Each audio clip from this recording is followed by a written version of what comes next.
across the UK, on DAB+, on your smart speaker, on your smart TV, and on your side. This is Talk.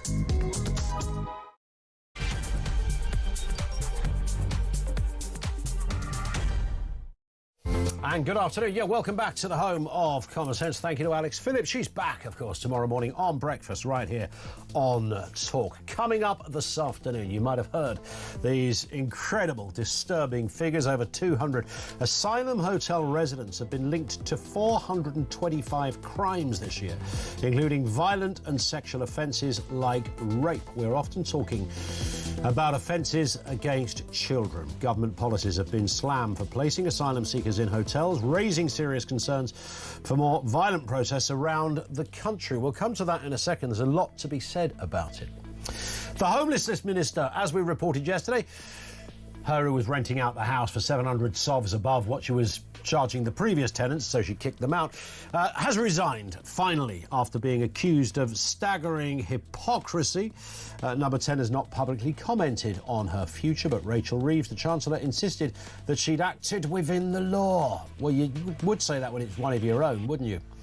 And Israel's security cabinet has approved an operation to take control of Gaza, with Netanyahu's office stating that a full security takeover is required to end the war. That is the latest on that. We will have more details. Everything you need to know, all the breaking news right here on Talk. 0344 499 1000. As I was just saying to Alex Phillips, I feel so strongly about this. And it's kind of bewildering when... Have you ever had one of those moments? Either somebody in your family, it might be your other half, could be one of your kids, it could be somebody you work with, who is literally impenetrable to logic. You know when you go, no, it's white. See that bit? It's white. And they go, no, it's not white, it's blue, mate. No, it's white. It's demonstrably, evidently white. And you just simply, you've got the simplest of arguments, and yet somebody finds a way to ignore it completely. And that's where we are in terms of illegal immigration in this country. It's really, really easy to identify all of the issues around it. And there's a kind of a pie chart of issues, if you like. And I've asked this question many times. Because if you want to solve the problem, you've got to come up with the best argument, right? You've got to get people listening and taking you seriously. So with all of that in mind, I've always said the most effective way to win the argument on illegal immigration, which, by the way, is not just a bit of a problem, but a game-changing crisis that needs attention immediately. And forever, I've always argued the case of social cohesion. So there's 2 points I've kind of generally flagged as being the issue. Social cohesion is absolutely up there. The culture clash that hasn't just ghettoised the way people live, but has had massive ramification in everything from education to healthcare. So I think that is one of the strongest. I mean, that's not an insignificant... It's not a kind of a sort of bolt-on argument. It's so bloody central to this point. Social cohesion, since when did that get relegated to any other business when it comes to this debate? So social cohesion, along with the eye-watering economics of £7 million a day and counting being spent. But neither of these rarely get a mention or a reference where it matters. Did you ever hear Cooper or Starmer even mention any of these? Can you imagine Yvette Cooper, the Home Secretary, standing up saying, this is unacceptable. It's costing £7 million a day. It's completely unacceptable. We can't do this anymore. And then, with all of this in mind, I read this poll yesterday. It didn't get a lot of airtime, this poll. It was oddly in the New Statesman. And I only came across it because somebody had commented on it, and then Guido put the comment up. 70% of Britons fear future political violence, according to this poll. 2,000 adults were questioned. This is from July this year. 21% believe political violence is acceptable under certain conditions, with 18% considering joining violent protests. Now, this does go across the line. It's not just about one issue. This is just generally speaking, because you can find, by the way, Reform UK voters, 32% accepting political violence, followed by the Green Party voters, 24%. Protests near asylum hotels, including riots in Southport, have heightened concerns about societal unrest. And you think, what is the deal then with it? You know, how do we get to the bottom of all of this? What makes people so darn angry? And this, everybody, is why God invented Kevin O'Sullivan, because there I was last night diligently listening to Kev, as I often do, on the political asylum, and he started reading out a list. And this was a list of hotel-based asylum seekers who'd either been found guilty or charged with the most horrific offences. And I'm talking about, invariably, sexual offences against children, 8-year-olds, 9-year-olds, 12-year-olds, etc.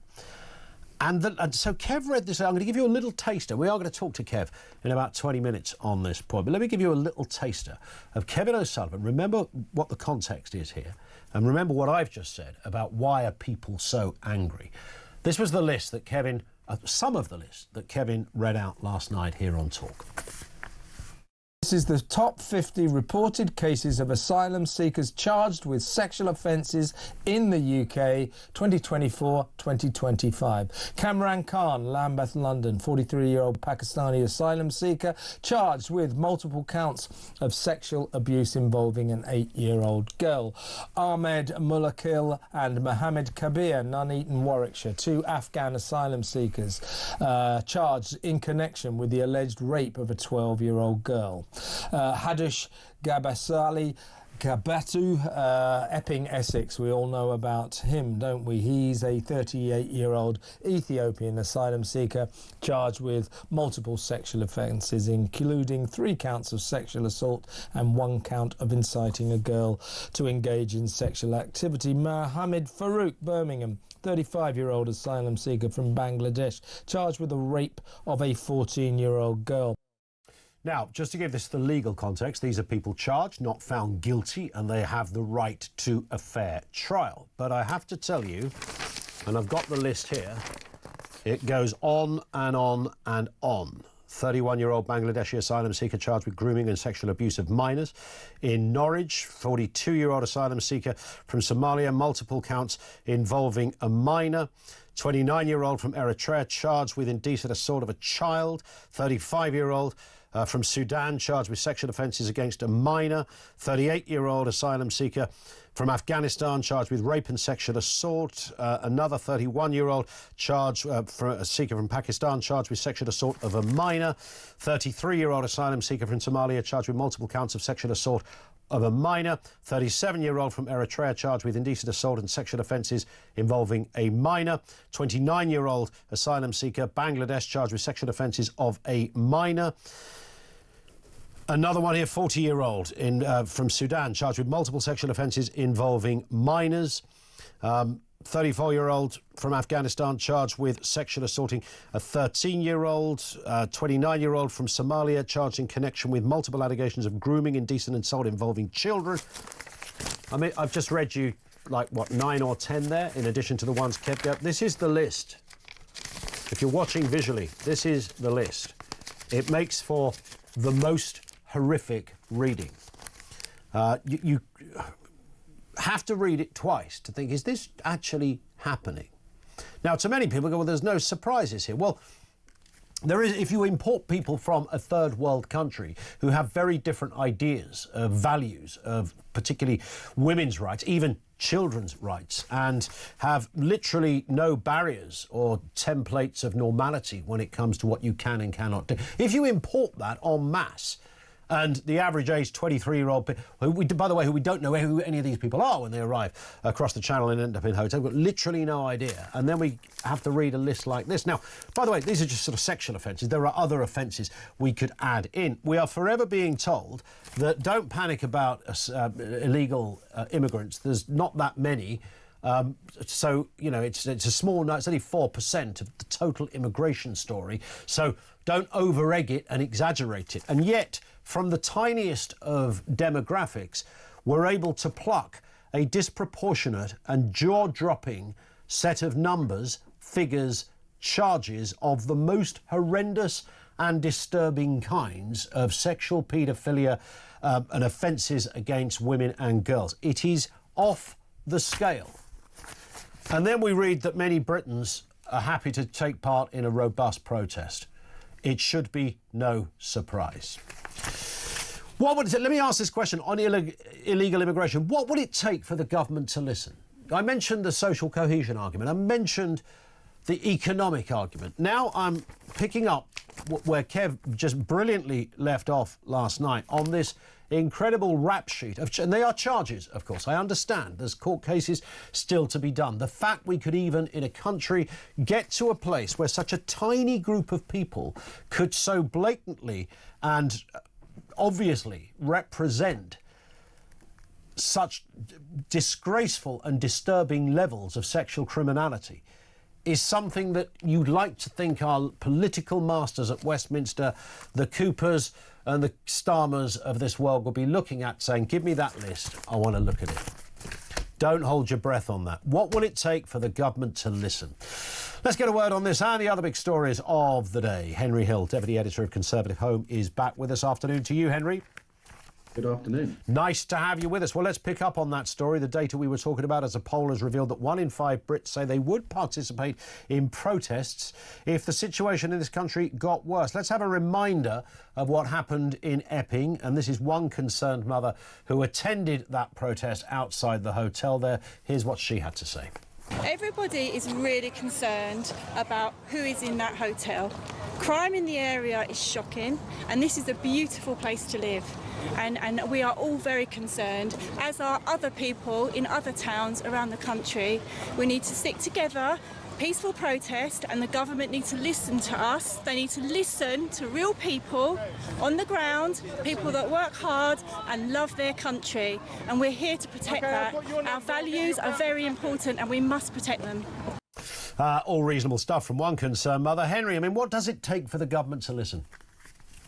I mean, this was one of the really interesting things about the way that the government is responding to this. A few months ago, they gave in to pressure from the Conservatives, Reform and others to say that they were going to start publishing data on the national origin of foreign offenders, right? And giving us statistics on what percentage of offences they're causing and so on.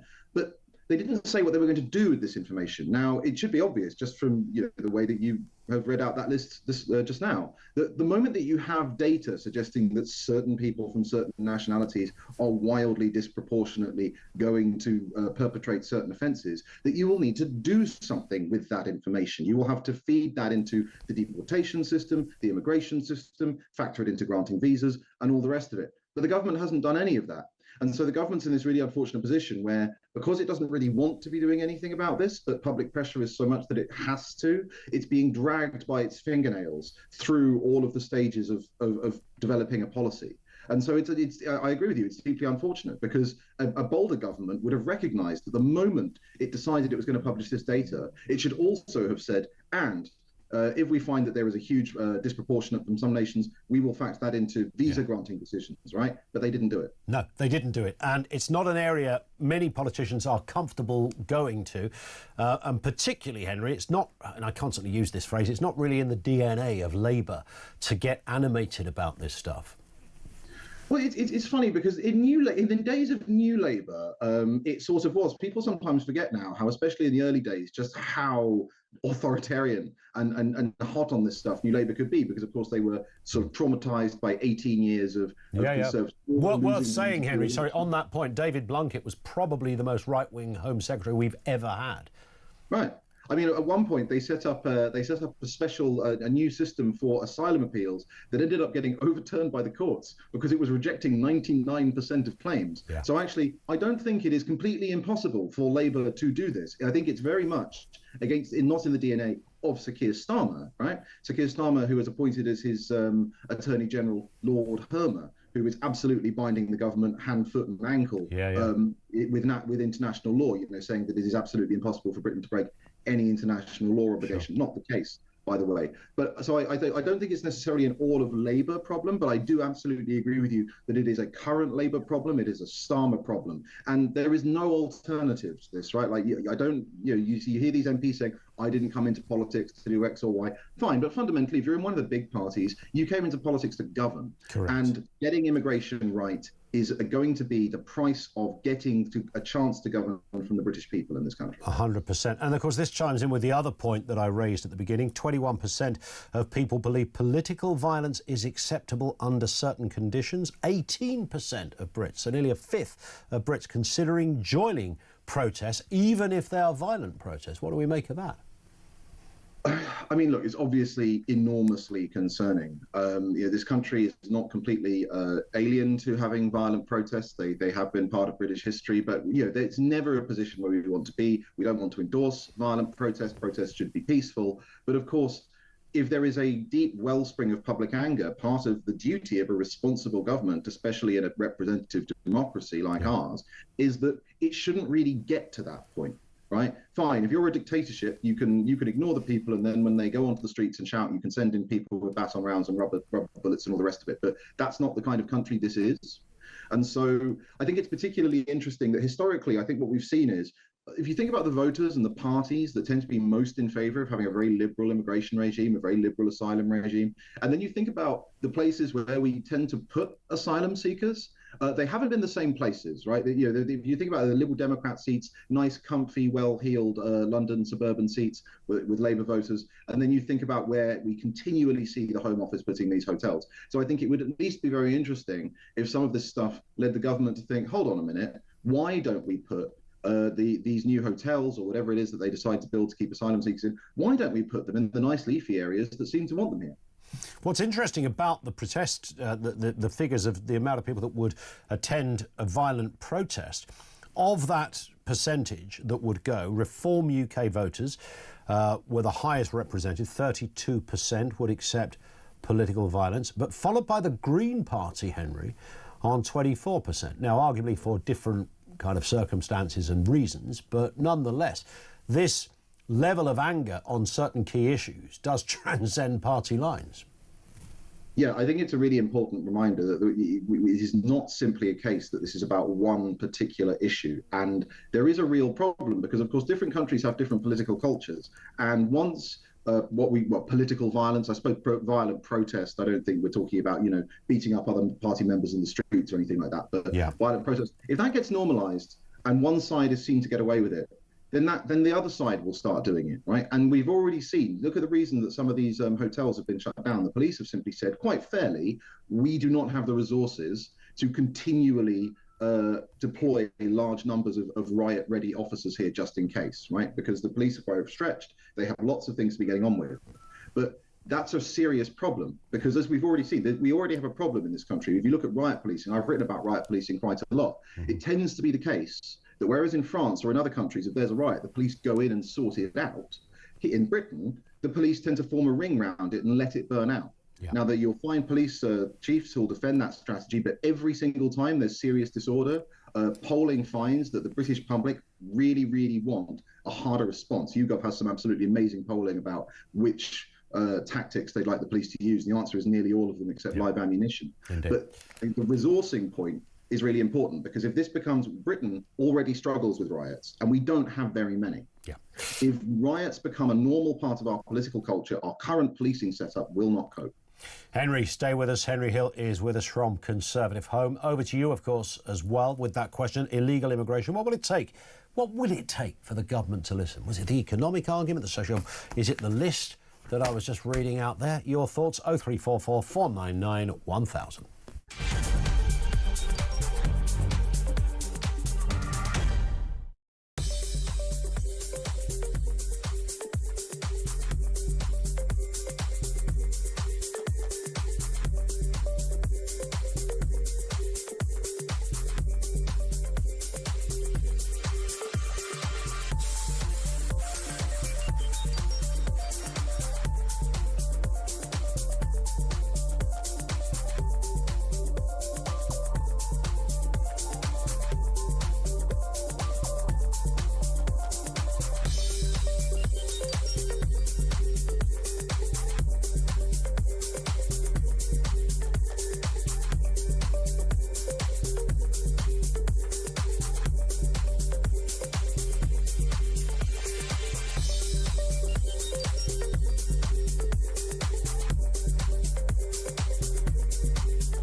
59. He doesn't look it, but he's 59.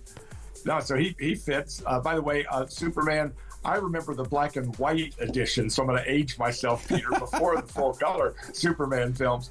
It's interesting, though, with this Gene Kane becoming part of ICE reminded me of photographs, I don't remember it myself, of when President Nixon gave Elvis Presley a drug enforcement badge, and Presley thought that would give him more right to take drugs internationally. But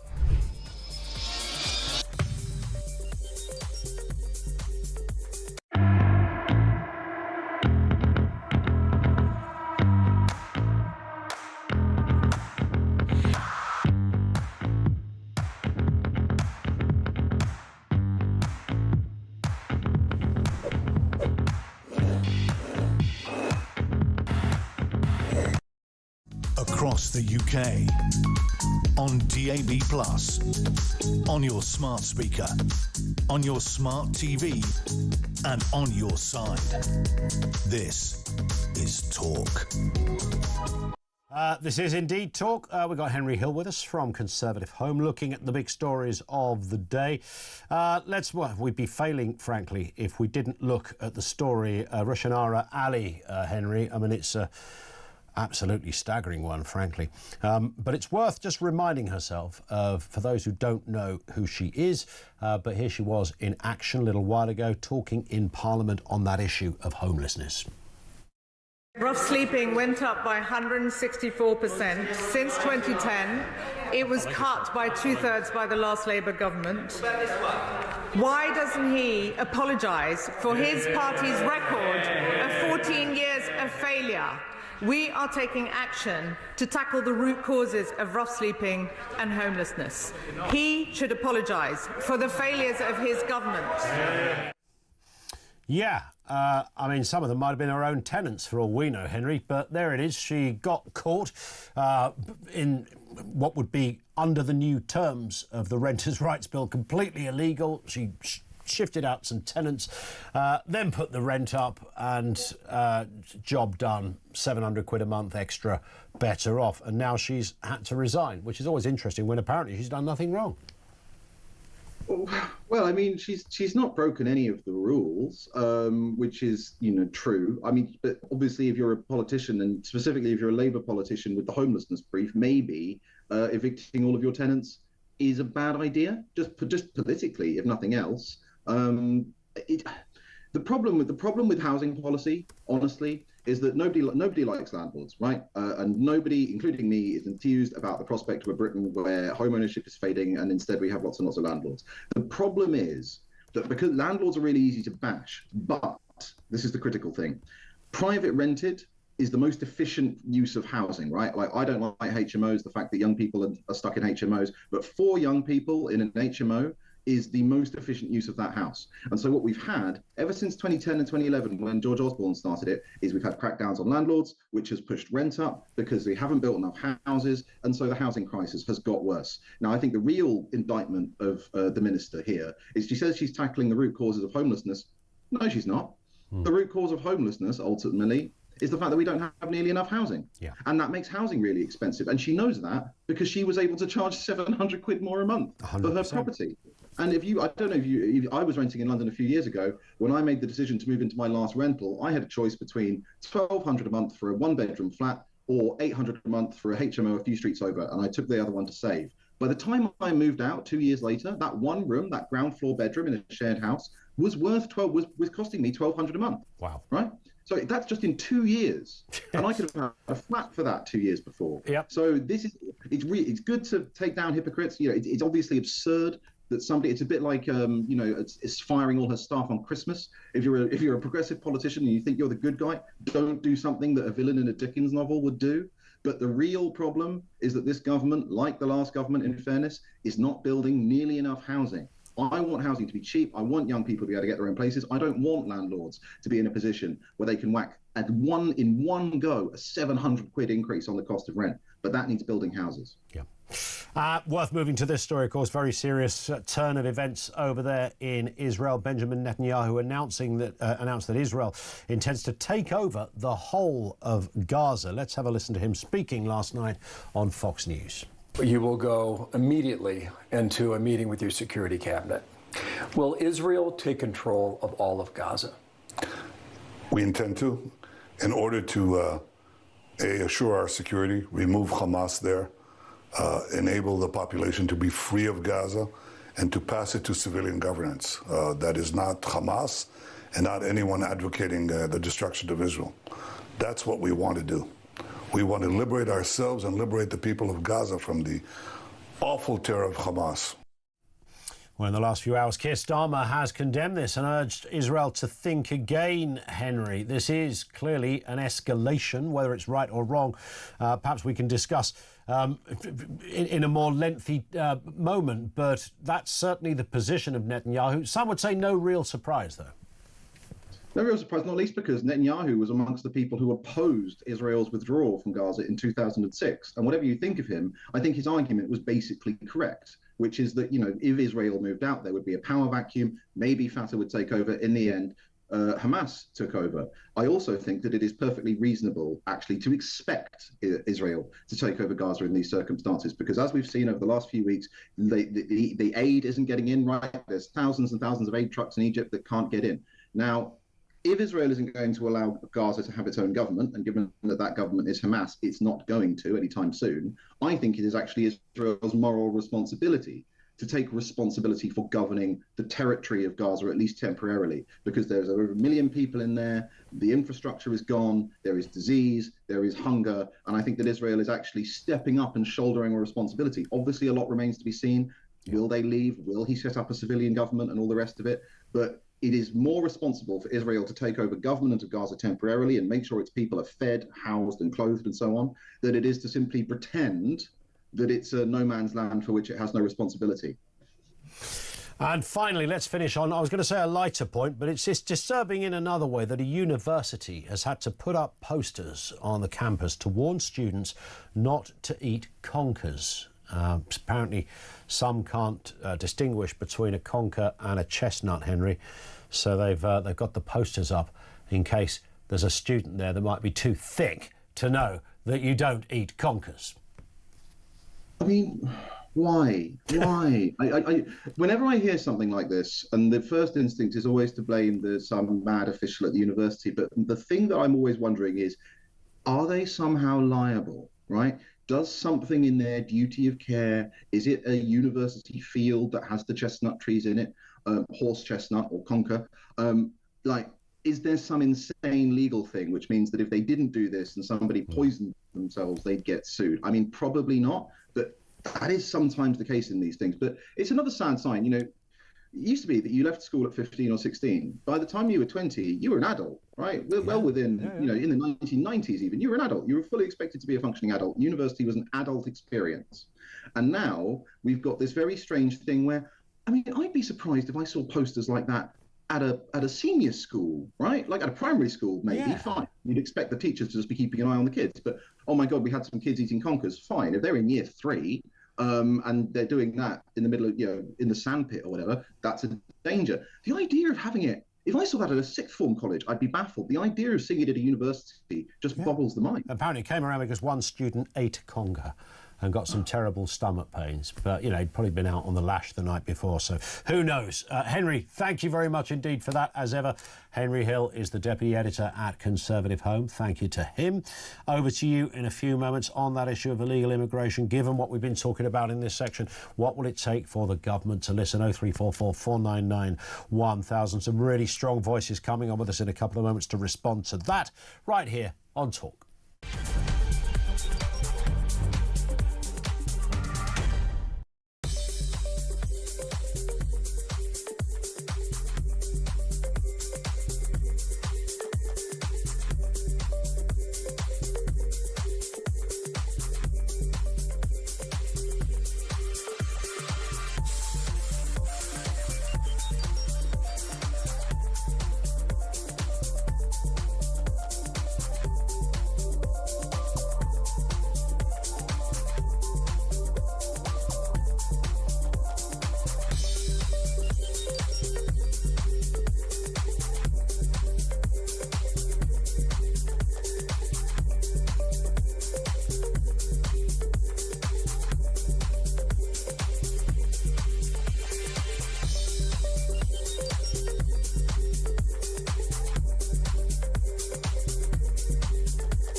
across the UK, on DAB+, on your smart speaker, on your smart TV, and on your side.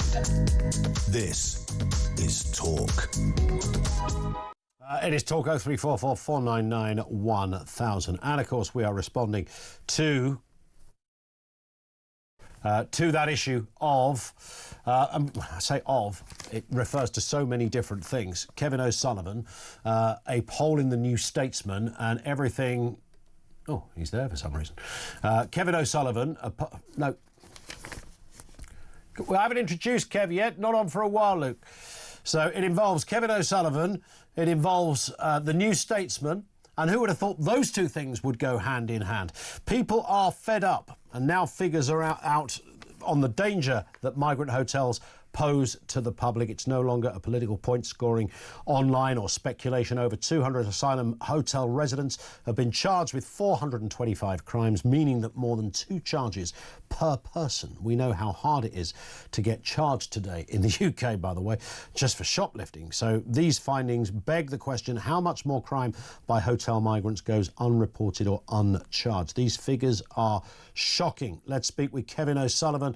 Kev, it was you last night I was listening to. I just read that piece in the New Statesman, or I'd read a tweet about it. I tend not to take the New Statesman on a regular basis. I know you digest it and devour it with relish. Oh, yeah, my favourite publication. That and The Guardian, love those two things. Absolutely. But they were making a point about, you know, people protesting, and then just by a genuinely fascinating coincidence, I then turned on and listening to the start of your show yesterday, I thought, that's why people are willing to go out and get animated about what is going on. Because that list that you read, and, you know, that list arguably would... These are the people we know about, by the way, that have been charged. And, you know, innocent until proven guilty. I know you made that point very robustly and strongly yesterday. We continue to do so. But nonetheless, the fact we can even list this is horrifying. It's absolutely beyond belief.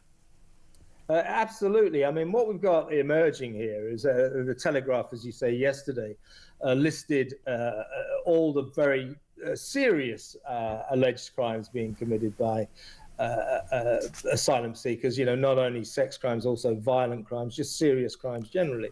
But what we've got emerging here is an increasing picture of a growing number of alleged sex crimes. I mean, because of our legal system, you know, we cannot say definitively that all these offences have actually been committed, because what's happening is more and more migrants, more and more asylum seeker hotel dwellers are being charged with serious crimes, and an alarming percentage of them are charged with sex crimes. So we went through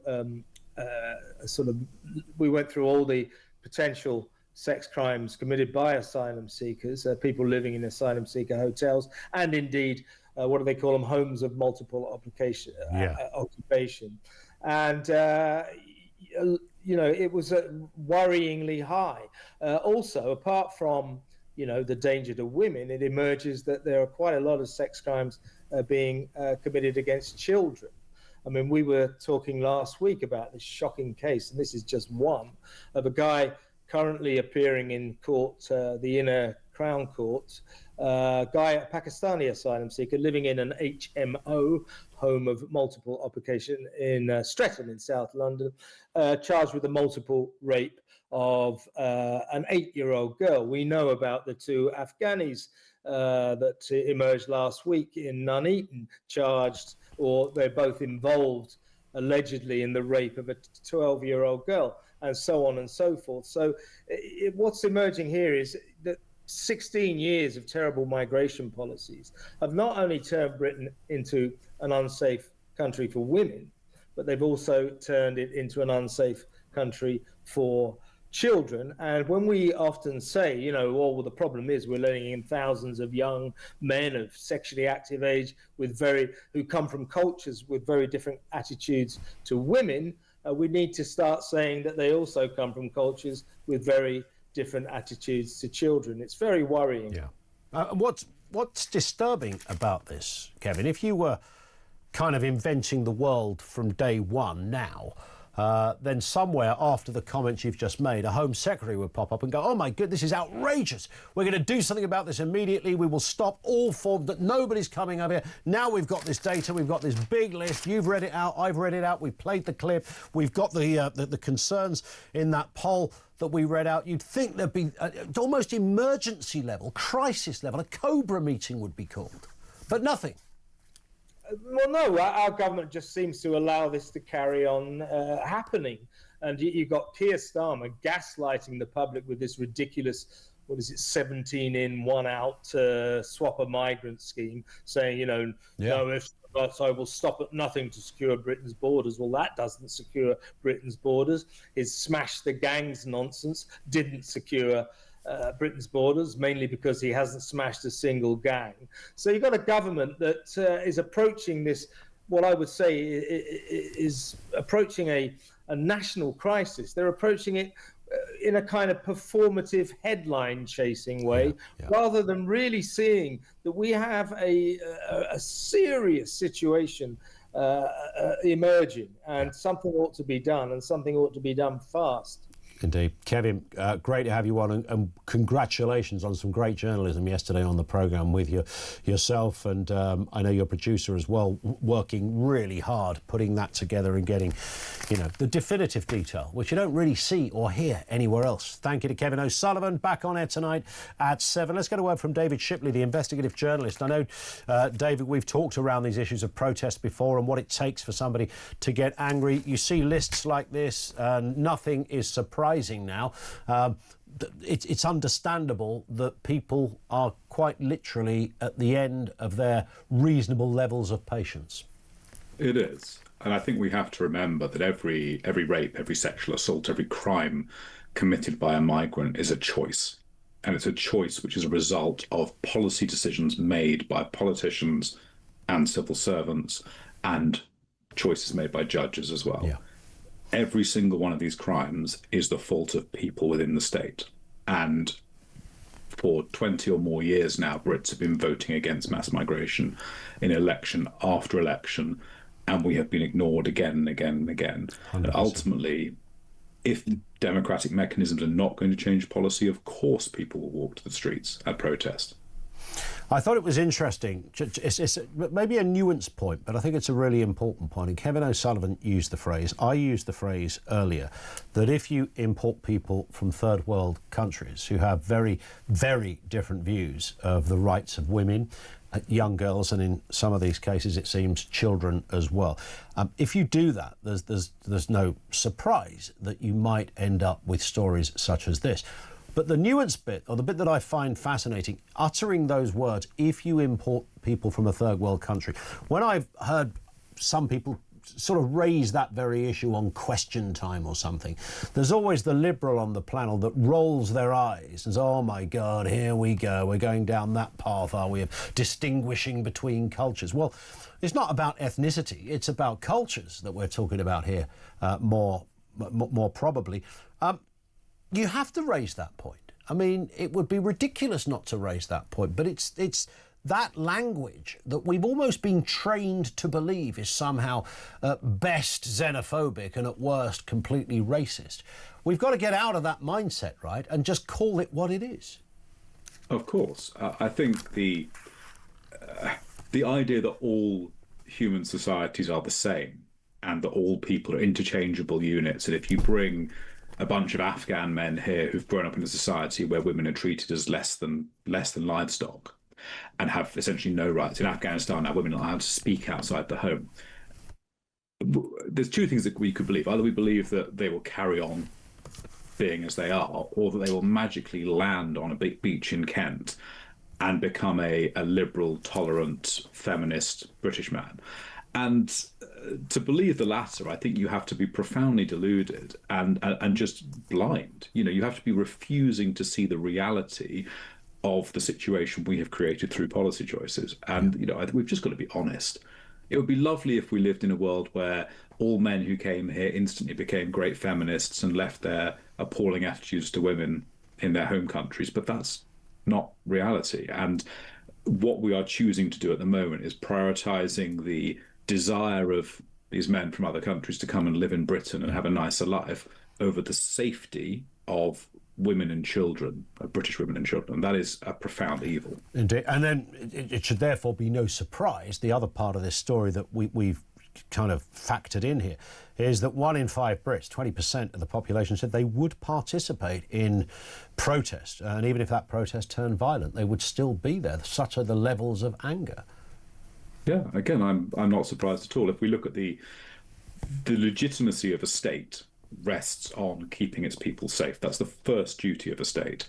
And the British state is not only not keeping its people safe and not securing the borders, it is actively pursuing policy like bringing over tens of thousands of Afghans and hiding it from us, which is making us less safe. And every single one of these crimes, as I said, is on the hands of the officials and politicians who are making these choices. So, of course, people are angry. Of course, they're going to protest. And if something doesn't change soon, those protests are going to become much worse. David, thank you very much indeed. Very thorough stuff from David Shipley, the investigative journalist. Thank you to him. Let's get a word from Charlie Downs with us in the studio, campaign director for Restore Britain. Charlie, afternoon to you. Good afternoon, Ian. Good to see you. Again, a lot of this stuff to people like us, and I think most people listening, that we already knew all of this. Everything, there's no surprises in this. There's no, oh my God, can you believe it? You know, this is all stuff that we've been wanging on about forever. Politicians seem not just deaf, but deliberately deaf to some of these, well, frankly, disturbing and horrifying headlines. It's quite something, Ian, to watch a governing ideology collapse before one's very eyes, because you know that within not just the Labour Party, but the every arm of the government, the civil service, and beyond, into the corporations and the universities, they are full of true believers in the ideology of human rights, which says that all human beings are basically blank slates, that when they arrive on the magic soil of Europe, the United Kingdom, they suddenly become enlightened, liberal Democrats like the rest of us, and they sort of dispense with their beliefs and their practices from the places from which they came. And we know that this isn't true. We know that those coming here illegally on small boats and through other means are largely unvetted fighting-age males. 75% of those who've come on small boats since 2018 have been males. And we know, by the way, that some of those who pass themselves off as children are also adults as well. So we know that there is a real threat, primarily to women and girls, in these people coming here and being put up at our expense. And this goes back years, of course, because, I mean, the whole grooming gang, about when we talk about the mentality that some cultures, or some elements of some cultures, have to certain issues, such as women and girls' rights and who they are. I mean, I can remember yonks back when Jack Straw was the Home Secretary, for goodness sake, being on Question Time and talking about meeting people at his in his constituency surgeries where this would come up, and how there are some people who look at these young girls, and I remember him using the phrase as easy meat, and I can remember the lefty on the panel that day not just sighing but being disgusted in what he'd said. And it's like, no, Jack was just telling the truth.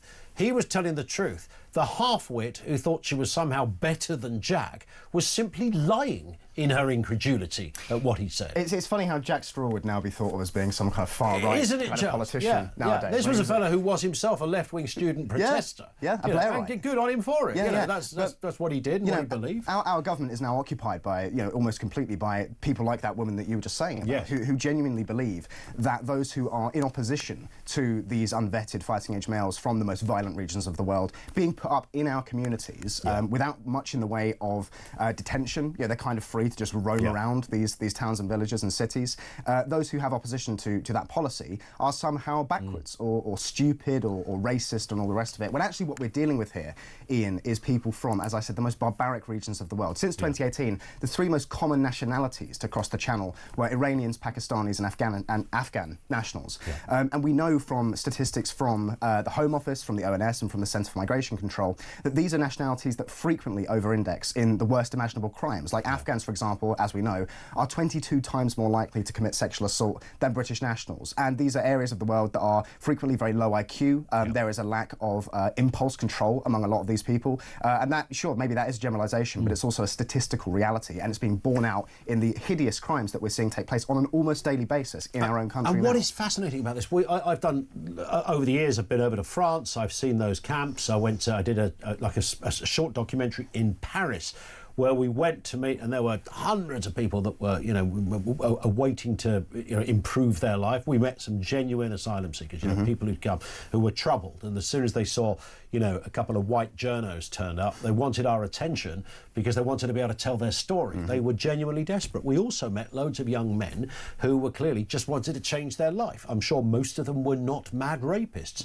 Some of them clearly were. And we were trying to make this point, and I've tried to make it for years, lots of other journalists have. And even now when we see people in the hotels, you think, working for Deliveroo or out committing offences, whatever it is, it doesn't appear to be. It's not the usual behaviour of somebody who's just escaped a war zone. Owen Jones, who I think still calls himself a journalist, described these people as the most vulnerable people on Earth.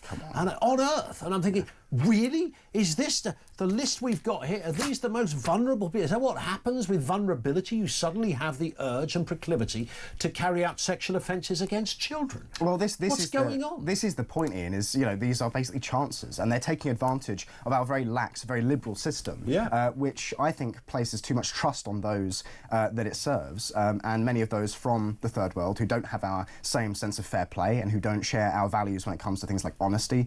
They're just gaming that system. And I think in many of these cases, it's no secret that the British, legal migration process to Britain, it's not exactly a challenge. I mean, we've had millions and millions of people come over here in literally the last few years. So the only reason that any of these people are coming illegally and paying the thousands of pounds to the people smugglers who bring them here is because they don't want to be on the books, and they don't want to have their name on any records anywhere because they want to commit crimes. No political party, or most political parties, seem deaf to all of this. Restore Britain is a new party, of course. Rupert Lowe heading that up. Not a party, a movement. Sorry, a movement. So that's something you won't be standing for. Nobody will be standing for election. Well, listen, we're 4 years out from the general election, and I think a lot can change in that time. So what we're trying to do now, in the immediate future, is shift the discourse towards us, towards our talking points. And on this topic of asylum, we are saying that we should abolish the asylum system in its totality. It's not fit for purpose. It's a luxury that we can't afford at this moment in time, because there are so many people in Britain who are struggling. And an asylum system is something that I'm sure we'd like to have. I mean, I'm a Christian and I believe in helping those who are in need. But actually, at this moment, I think we have to take care of our own first, and that's not immoral. That's not unjustified. It's actually the behaviour of any self-respecting nation. So we're saying that in the long term, we have to abolish the asylum system, but in the short term, we have to make it as essentially we have to make the environment as hostile as possible for those coming here illegally. We can't be putting them up in hotels. We can't be giving them clothing and money and food and phones and all the rest of it. We can't be permitting them to work in this kind of grey economy of these food delivery services, and indeed the black economy of actual crime. We need to be putting them in tents on MOD land, providing them with the lowest minimum possible that meets humanitarian standards when it comes to things like shelter and clothing, and we need to remove them as quickly as possible. And we need to deport every single illegal migrant who's currently in the country. Until we do that, Ian, I don't think we can say we're a serious country. I'll say this again, I've said it almost daily for the last couple of weeks, the one thing that Emmanuel Macron said that was correct, and that is you've got to get rid of the pull factor. Exactly, yeah. And that is spot on. You've just articulated it brilliantly. As ever, Charlie, thank you. Charlie Downs with us, Campaigns Director at Restore Britain. Over to you on this one, illegal immigration. What will it take for the government to listen? 0344 499 1000.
He's 59. He doesn't look it, but he's 59.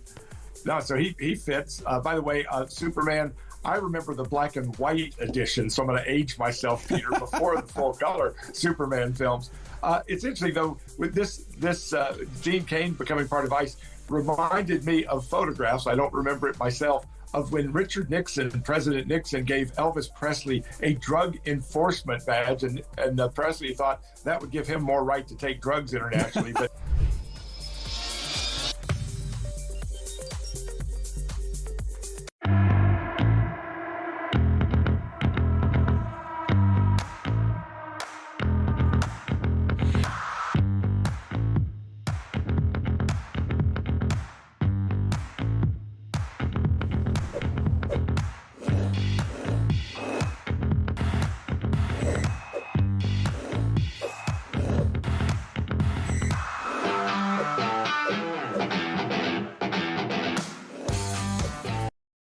across the UK, on DAB+, on your smart speaker, on your smart TV, and on your side. This is Talk. There's a lot to get very busy on the switchboards, as you would imagine. Don't go away, Sue in Dave in Reading, rather, with you in just a second. Let's get a voice note, though, from Sue in Southampton. I don't know what to say half the time, but they put out the super police to sort of try and like keep our kids safe online, which was really about us adults. But anyway, and yet they're letting in these despots to come in and rape and allegedly sexually abuse our children. How does that work? How does that work? They will let that's fine. But actually, it's not fine, is it? So, do you know what? I can't stand this government, and I really, really wish they could just disappear into the ether and never come back. So, bye.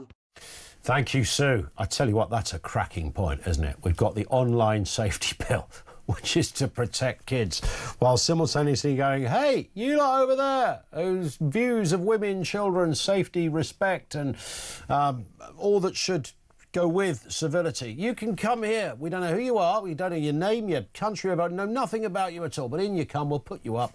We'll give you board and food and all the rest of it, and do as you like. I mean, you can't make this stuff up. Dave's in Reading on this point. What have you got for us, Dave? Good afternoon.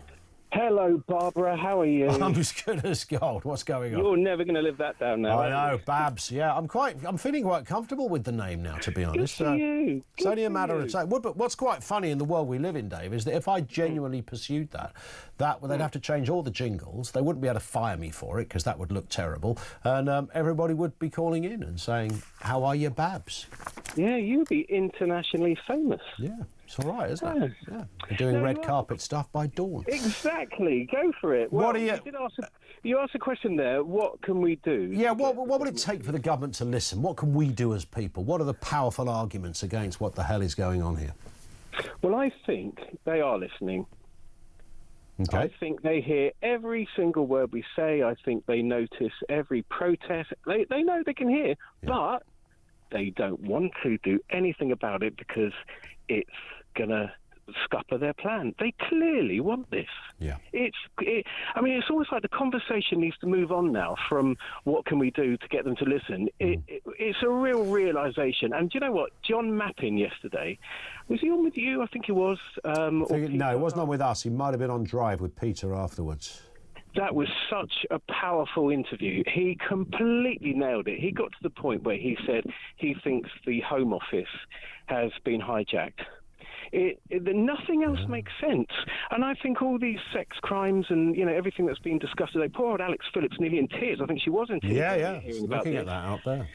But you know what? That's just collateral damage, isn't it? It seems that way. When Kevin last night, Dave, was talking about this, the first caller on, I can't remember what his name was, but the first caller on made some of the points that you're making here, and he said that there was something. He said it makes you kind of start to believe in conspiracy theories. Well, it does. Because you think, well, in what world do you just? I mean, as we're speaking right now, there are boats in the English Channel coming over here with these men on it. Yep. Literally as we're speaking, that could be stopped. They could be stopped, they could be turned back, they could be arrested, they could be put in a secure area until you know exactly who they are, etc. They could be stopped. And yet, despite the government saying we're going to do all we can and we want to protect women and girls, it's a nonsense. And I reckon in a year from now, maybe 2 years from now, we'll be having exactly the same conversation. And then what will society look like in a year or two? Yeah. There's no end to it. So it's clearly wanted. I mean, you do see the pictures the other day of them taking videos out of their hotel rooms, all laughing and blowing kisses. Yeah, people who were protesting against what was going on. No, you don't need to be a mobile phone nerd to realise that phone he was holding out the window was a 15, 16 Pro iPhone. I mean, name me one. Because the one he did have is in the English Channel. So exactly. So it's not like they're getting a cheap phone. They're getting the top of the. You can't get a more expensive phone than that. So it's clearly wanted. And do you know what? Another thing, if you saw an advert, or if you heard that you could go to the Bahamas, all you need to do is get yourself there, right, Babs? All you need to do is get yourself there. And sorry, I'll drop that. Right, and if you can get yourself to the Bahamas, you're going to be given a brand new phone. You're going to be put up in a beautiful hotel. You're going to have a bike you can go out on. You'll be given money. I mean, everyone would be doing it, wouldn't they? It's no different. Listen, there's a Netflix show here, Dave and Babs, Row to Barbados. I mean, let's do it. That'll beat Wednesday, any day of the week. Listen, Dave, you've been great. Thank you. That's Dave in Reading. Max says, I disagree. The illegals would still come here even if we retain them in camps because they're right to use the human rights lawyers and this idiot government. 90% would be granted the right to stay. That is their raison d'etre, not freebies, says Max in Somerset. Is a good point. Malcolm in Salisbury, we need an on-street safety bill. Now, you're right. It's exactly what we need. What the hell is going on? And this is encompassing people who don't normally get involved in these kind of debates. People are waking up and getting the idea that something is horrendously amiss. Our lines are open. This is Talk.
Across the UK, on DAB+, on your smart speaker, on your smart TV, and on your side. This is Talk.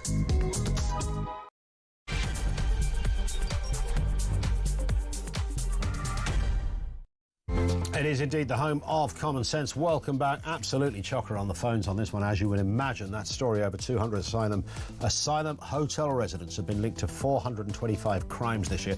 That includes there's a huge, disturbing disproportionality of violent and sexual offences like rape of young girls. Government policies have been slammed for placing asylum seekers in hotels, raising serious concerns for more violent protests around the country. And I mean, this weekend could be very interesting on that point. Also this afternoon, the Homelessness Minister has resigned after being accused of staggering hypocrisy for evicting tenants and then raising the rent by £700 a month. Number 10 had not publicly commented on her future, but Rachel Reeves, the Chancellor, insisted she'd acted within the law, but not the law that this government have just carved out for landlords, for God's sake. And Israel's security cabinet has approved an operation to take control of Gaza, with Netanyahu's office stating that a full security takeover is required to end the war. More on that story too. Everything you need to know, all the breaking news right here on Talk. 0344 499 1000. This in from Anne, who says, if the migrants were put into tents housed in empty warehouses as they are in France, would that not be a deterrent from one type of living to the exact same? Yeah, I think it... I mean, I know some of you have said nothing will be a deterrent to some, but I think it would. There is a pull. There's inevitably a pull factor. Of course there is, even if you understand the plight of the person trying to get over, even if they're just some honest Joe from Eritrea that wants to improve their life. Yeah, I get it. Of course there's a pull factor. You wouldn't come here if you thought you were going to be stuck in a warehouse in Maidstone, would you? But if you thought you were going to go up there in the Britannia Hotel, whatever it's called, in Canary Wharf, happy days. It's a 4-star job, for God's sake. This in from Steve, or is it Stove, who says... oh, he's just disappeared. There he is. Where's he gone? Have the Labour Party looked up the definition of insanity? I believe it reads doing something, the same thing, over and over again and expecting a different result. That was Steve. There was one from somebody called Stove, which I'll come to shortly. 0344 499 1000. Let's get a word on the big stories of the day. Charlie Bentley-Astor, the journalist, is back with us. Good to see you again, Charlie. Good to be here. Listen, I mean, let's start with that story. 200 asylum hotel residents charged with crimes this year. Over 200 residents charged with 425 crimes. So that's 2 crimes per person that we're talking about. But when you look at the detail of some of this, and I have this list in my hand, and this is just the list of ones we know about. These are sexual offences. They are sexual offences mostly, no exaggeration here, just for journalistic clarity. These are mostly sexual crimes, rape, sexual assault against children. What does it take for the government to listen to that? The problem is the government have known these statistics for a long time. I'll tell you something shocking, is that Britain currently, in regards to recorded rapes, is the second highest country in the world, sitting only behind Grenada.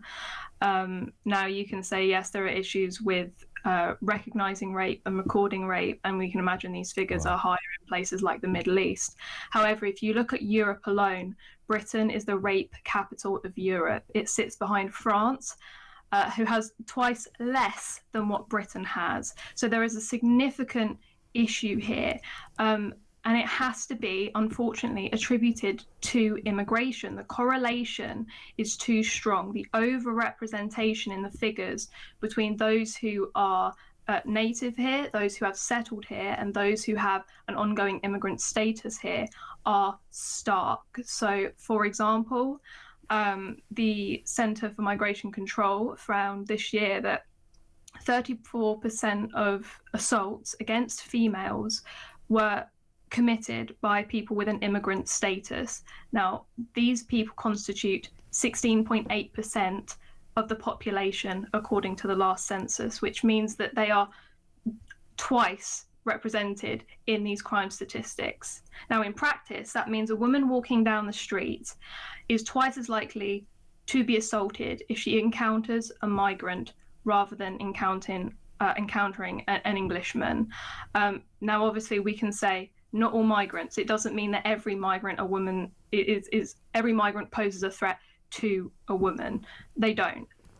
and nor does it mean that she will never be attacked by an Englishman. But it does mean that if she lives in a town with a high density immigrant area, she is more likely to be assaulted, and she is more likely to be assaulted by a migrant.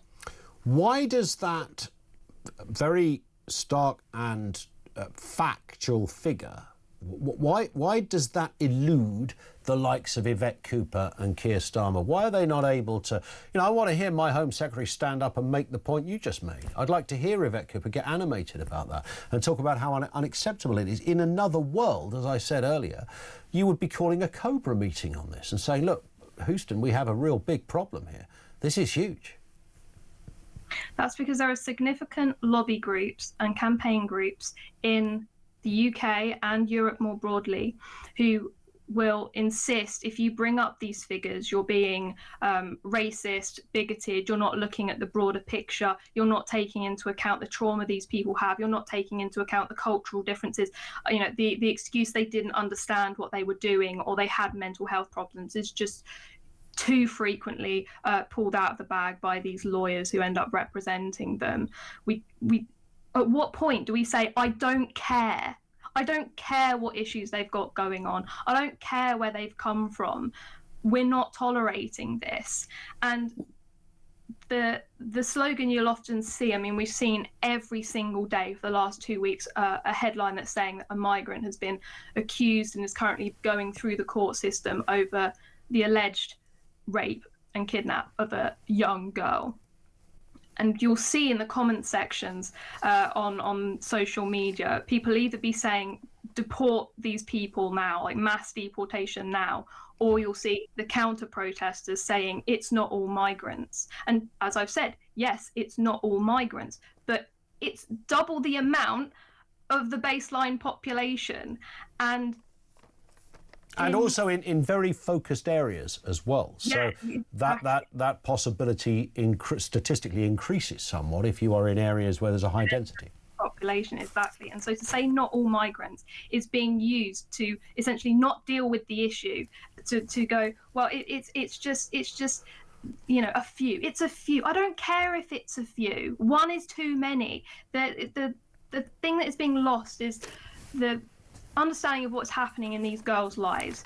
A migrant attacks a girl for a few moments of his own satisfaction, and that girl will have problems for the rest of her life. The data is clear on this. Indeed, and it's an anti-intellectual position to sort of advance this idea that it's a few. 7/7 bombers was just a few. It was 4 of them, for goodness sake. And if you look at any horrendous paramilitary group or any other form of invasion, whatever it happens to be, and for whatever reason, it's always a few. The few argument is ridiculous. Exactly, it's never the majority. So we need to get past this. Indeed. Let's move to another story, Charlie. Ban trans women from single-sex spaces, Equality Watchdog says. This is the Equality and Human Rights Commission planned statutory guidance excluding trans women from single-sex spaces across multiple settings under the biological sex definition. So is this a ruling for common sense?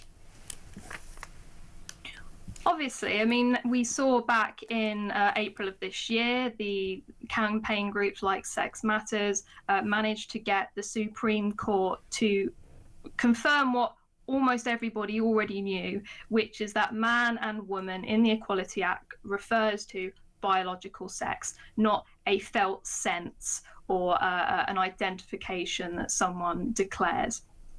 And so that was only if someone brings a court case to the government and says, I feel like I've been discriminated against, or that this space wasn't, I was uncomfortable when I saw a trans person in this space, or something happened because of that, they're unable to invoke this within the Equality Act. But now what we're seeing is a push to actually enforce this top down. Go by default, you cannot have men or men identifying as women in women's spaces, and that those people going into those spaces or organizations that don't preserve these spaces are automatically subject to a criminal offense. Yeah. It's extraordinary times, isn't it?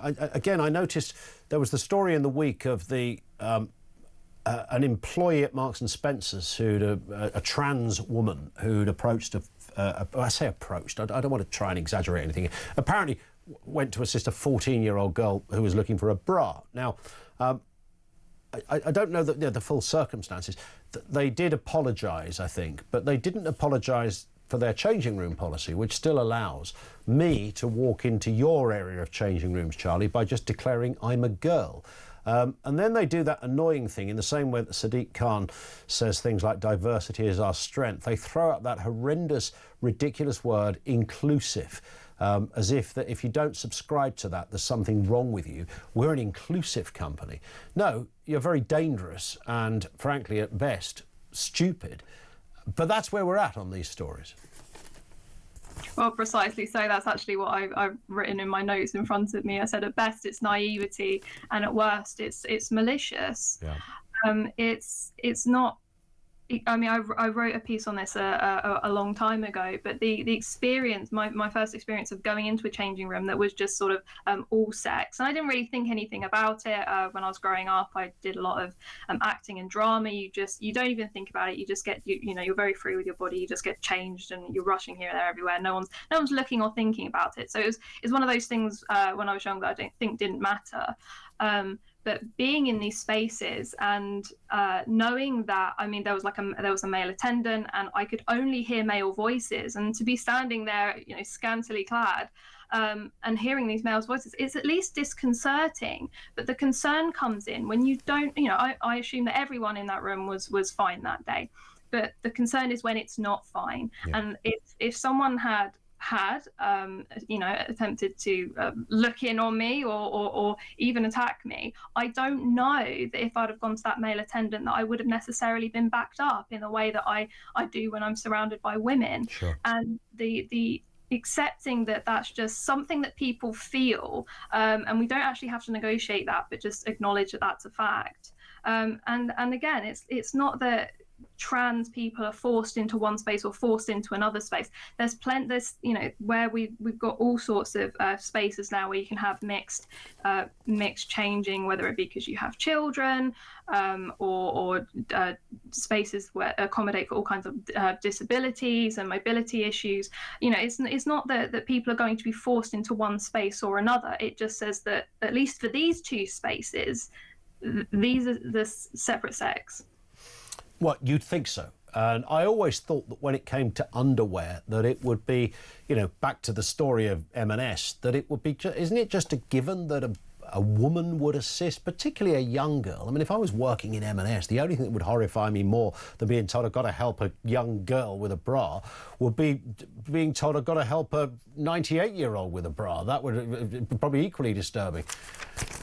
I'll put them to the hammock department, maybe. I don't know. That's another story. But you know what I'm saying. It's just an area I always just thought by default that a female would deal with that, not a bloke.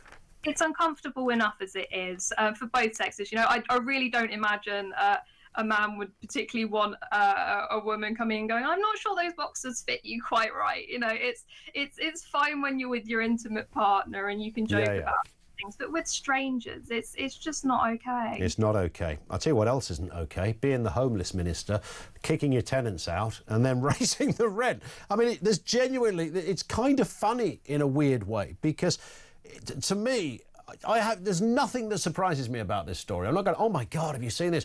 I absolutely had no shock when I realised that apparently a socialist was doing what they accused, apparently only the horrendous, rich, horrible, money-grabbing landlords do, and they're probably Tories or Reform voters anyway. So we don't know. We spit on these kind of people. And here was the old lefty Rushanara Ali evicting her tenants from her East London property and then relisting the rent.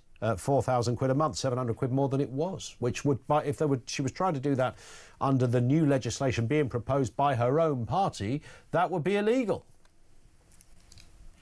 Well, it's exactly like Rayner removing the ability to purchase your own council house after a certain amount of time, a scheme of which he benefited very highly. Yeah. And you and I talked about this last week, actually, the issue that landlords are facing, that actually inflation is rising a lot quicker, and impacting upon mortgages and mortgage rates, which means that the amount that they're requesting off of their tenants actually doesn't cover their monthly repayments, and so they're then having to make up the shortfall. So it makes unfortunate sense for landlords to either sell up or evict their tenants so that they can up the rent to the level that would actually cover the repayments. Of course, this is not fair on anyone who's in rented, and it's not really fair on landlords. They don't want to be doing, they want to have a house with a stable tenant. The inflation, the tax is not conducive to anyone in this situation. But as you said, there is an irony to it, that this minister is trying to sort of get herself over the line before the legislation is, and it's just another example of do as I say and not as I do. Spot on. On that point, Charlie, great to have you on. Have a cracking weekend. The weather's going to be glorious, apparently. Charlie Bentley-Astor, the journalist and commentator with us on the programme. If you want to pick up on any of that, 0344 499 1000. Rory says, how is it that France get away with putting migrants up in tents, yet we feel we have to kiss the, what should we say, the toes? They are in Europe. We are allegedly not. We Brexited, only to make ourselves more bureaucratic and radically liberal. I also blame the legal industry with their no-win, no-fee ambulance-chasing mentality. They're not there to protect us. They're there to con money out of decent people, to give scumbags money for nothing. Human rights lawyers are the dirty rats of Britain, and the Prime Minister is one of them. Thank you, Rory, for that. Our lines are open. This is Talk.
What do you feel about ID cards, digital ID cards? Is that something that Reform UK would support? Well, look, I personally don't have a problem with an ID card. I don't see what the issue is. Most of our information now is on our smartphones anyway. Can we trust the system, though? Well, what more? How much more could we be at risk? As I say, all of our information is out there in a cloud, in the ether, whatever you want to call it.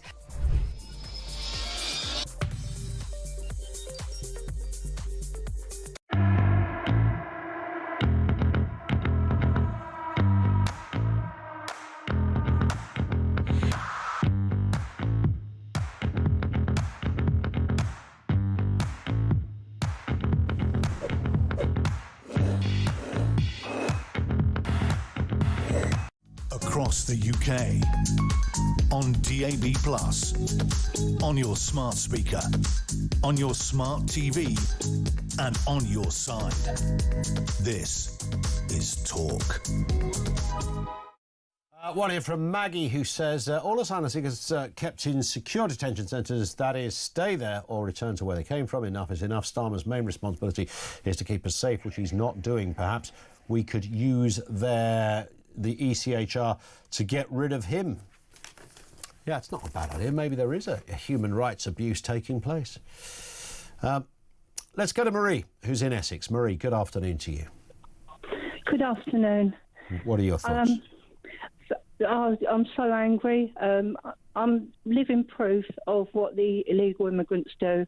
Immigrants. My son was murdered in Germany 12 years ago by a Russian, an Afghan, a Turk, and a Greek. Basically, they was all over there. The Afghan was in prison, threatened the prison officers. This is the type of people we're letting in. I live near Wethersfield in Essex, and I'm scared for my grandson lives with us. He's 19 years old, and every time he goes out the door, I'm scared. You know, I've lived through it. So I think the only way it's going to stop if it happens to one of the politicians, one of their children or one of their grandchildren, you know, then they'll see the other side of it, what they're letting into this country. Yeah, I lived it firsthand. Oh my goodness! And that's not something you ever get over. 12 years later, I'm watching this on TV and thinking this is what we're coming to. What I saw out in Germany 12 years ago. What we're importing, you know. I mean, look, and again, these are phrases that people are very uncomfortable with. Well, I don't really care if they're uncomfortable with it. This is literally what's happening. We're importing. If somebody said to you, look, you know. I mentioned 7/7 a little while ago. We were constantly told at that time that this was a huge issue, but it's a minority of Muslims that think this way. I agree. Okay, I get that, and I don't dispute that this is a minority of people either when it comes to sexual offences and even worse, as you've experienced. But it's a significant minority, and it's a minority that are doing the worst kind of things, like killing, as you've experienced yourself, and sexual offences. I mean, this is not something we can write off because it's the smaller percentage of people. We've got enough of our own perverts here. We don't need anybody else's, you know. Well, that's a very good point. It's a cultural thing. It really is a cultural thing. It's 100% a cultural thing. There's no doubt about it. And again, politicians are so uncomfortable saying that. You know, you can hear there'll be some people, lefties or liberals, listening to this, wincing at the phrase cultural. It's not ethnicity. It's not that because somebody is born a different colour, they're going to become a rapist. No one but an idiot believes that. It's a cultural thing. If you come from a background where it might as well be 1567 when it comes to women's rights, then that's what's going to happen. You're also told you're going to a country where, you wait till you see the women there. You know, it's a very different thing. No one's covering anything up over there. Saturday night, it's a free-for-all. You know, these are the kind of messages and the sort of images that people would have seen on their own phones before they get here. It's a reality. It's a fact. We've got the numbers. The data is in. There's no doubt about it. It's irrefutable. Yeah. Can I also just quickly say, when we was out in Germany, we was in the hospital. My son was literally dying. He lived for 2 days after they'd beat him up. We had no access to any translators. All the Foreign Office said was, we're helping the family, but there was no help. And that's when we were in the EU, for God's sake. Yes, yep. And the only place, you know, if we pay sort of £100 an hour for a translator, then they could arrange that. So basically we had to rely on people out in Germany to help us with, you know, like all flying over there, obviously. I'm so sorry. But, you know, this government needs to wake up. They can come round my house, they can see my photos of my lovely son. He was legal, he was working in Germany, he was getting married that year, you know, and this is what this country is turning into, I'm afraid. I'm so sorry to hear that, Marie. Listen, I wish you all the best. Thank you for sharing that horrendous story, but it does feed into exactly what we're talking about here. Let's go to Paul in the Cotswolds on that issue of what is happening in terms of migration and the horrific figures we've been looking at. Paul, what are you making of this? Good afternoon. Hello, Ian. Good show again. Thank you very much for that. All right. So people need to try and understand the root of all this and the fact that mainly Muslim people coming in men coming in are fiddling with our kids. If you try and understand where Islam came from, Muhammad was a warlord. He was also around in the, I think, 5th or 6th century, when child marriage was the norm. So a little girl called Aisha was promised to Muhammad. I think she was 5 or 6 when they first met. And Muhammad said to his friends, you know, I want your daughter, and so on and so forth. I mean, that's the basic story of it, the internet.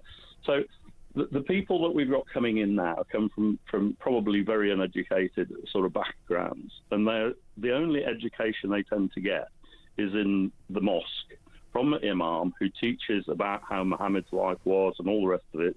And so that's what they're doing. They're coming over here to emulate, because that's all they know, to emulate what Muhammad did, and they think that's okay. But having said that, the only thing that and I hear what you're saying, Paul, that if you committed rape in Pakistan, they'd chop your whatsits off. So hold on a minute, right? So Ian, there is a kind of quirk in all of this, if that makes sense. Well, let me just tell you this, because this was the main point of what I wanted to come onto the show about. After a section on one of the shows a few weeks ago, I decided to Google the consequences of rape in a Muslim country. Now, I Googled over 20 Muslim countries, and every one of those countries, the punishment for rape, not of children, but just for rape, was the death penalty. So they don't chop your whatsits off. You can be killed. They chop your head off, yes. Right. Or whatever. So in this country, they come here and it's a free-for-all. They don't care. There is nothing here. Well, that compounds the problem, doesn't it? Because if you've come from a very strict, conservative, in that sense, country where there are very rigid rules around what you can and cannot do, and then you're told you're going to go to the land of milk and honey, where it's a free-for-all, I honestly believe that must be the message that gets sort of sent down the line when people are considering coming here. I'm not suggesting that most people come here for that reason. I don't think if you're, I talked about Joe in Eritrea who decides he wants to come to the UK, not strictly a Muslim country, by the way, but you understand what I'm saying. I don't think he goes, oh, yeah, I'm going to go to the UK so I can rape some people. In all probability, he thinks, I live in a hellhole, I want to live somewhere better. But the fact is, for those who do have that kind of mentality, that's exactly where we end up.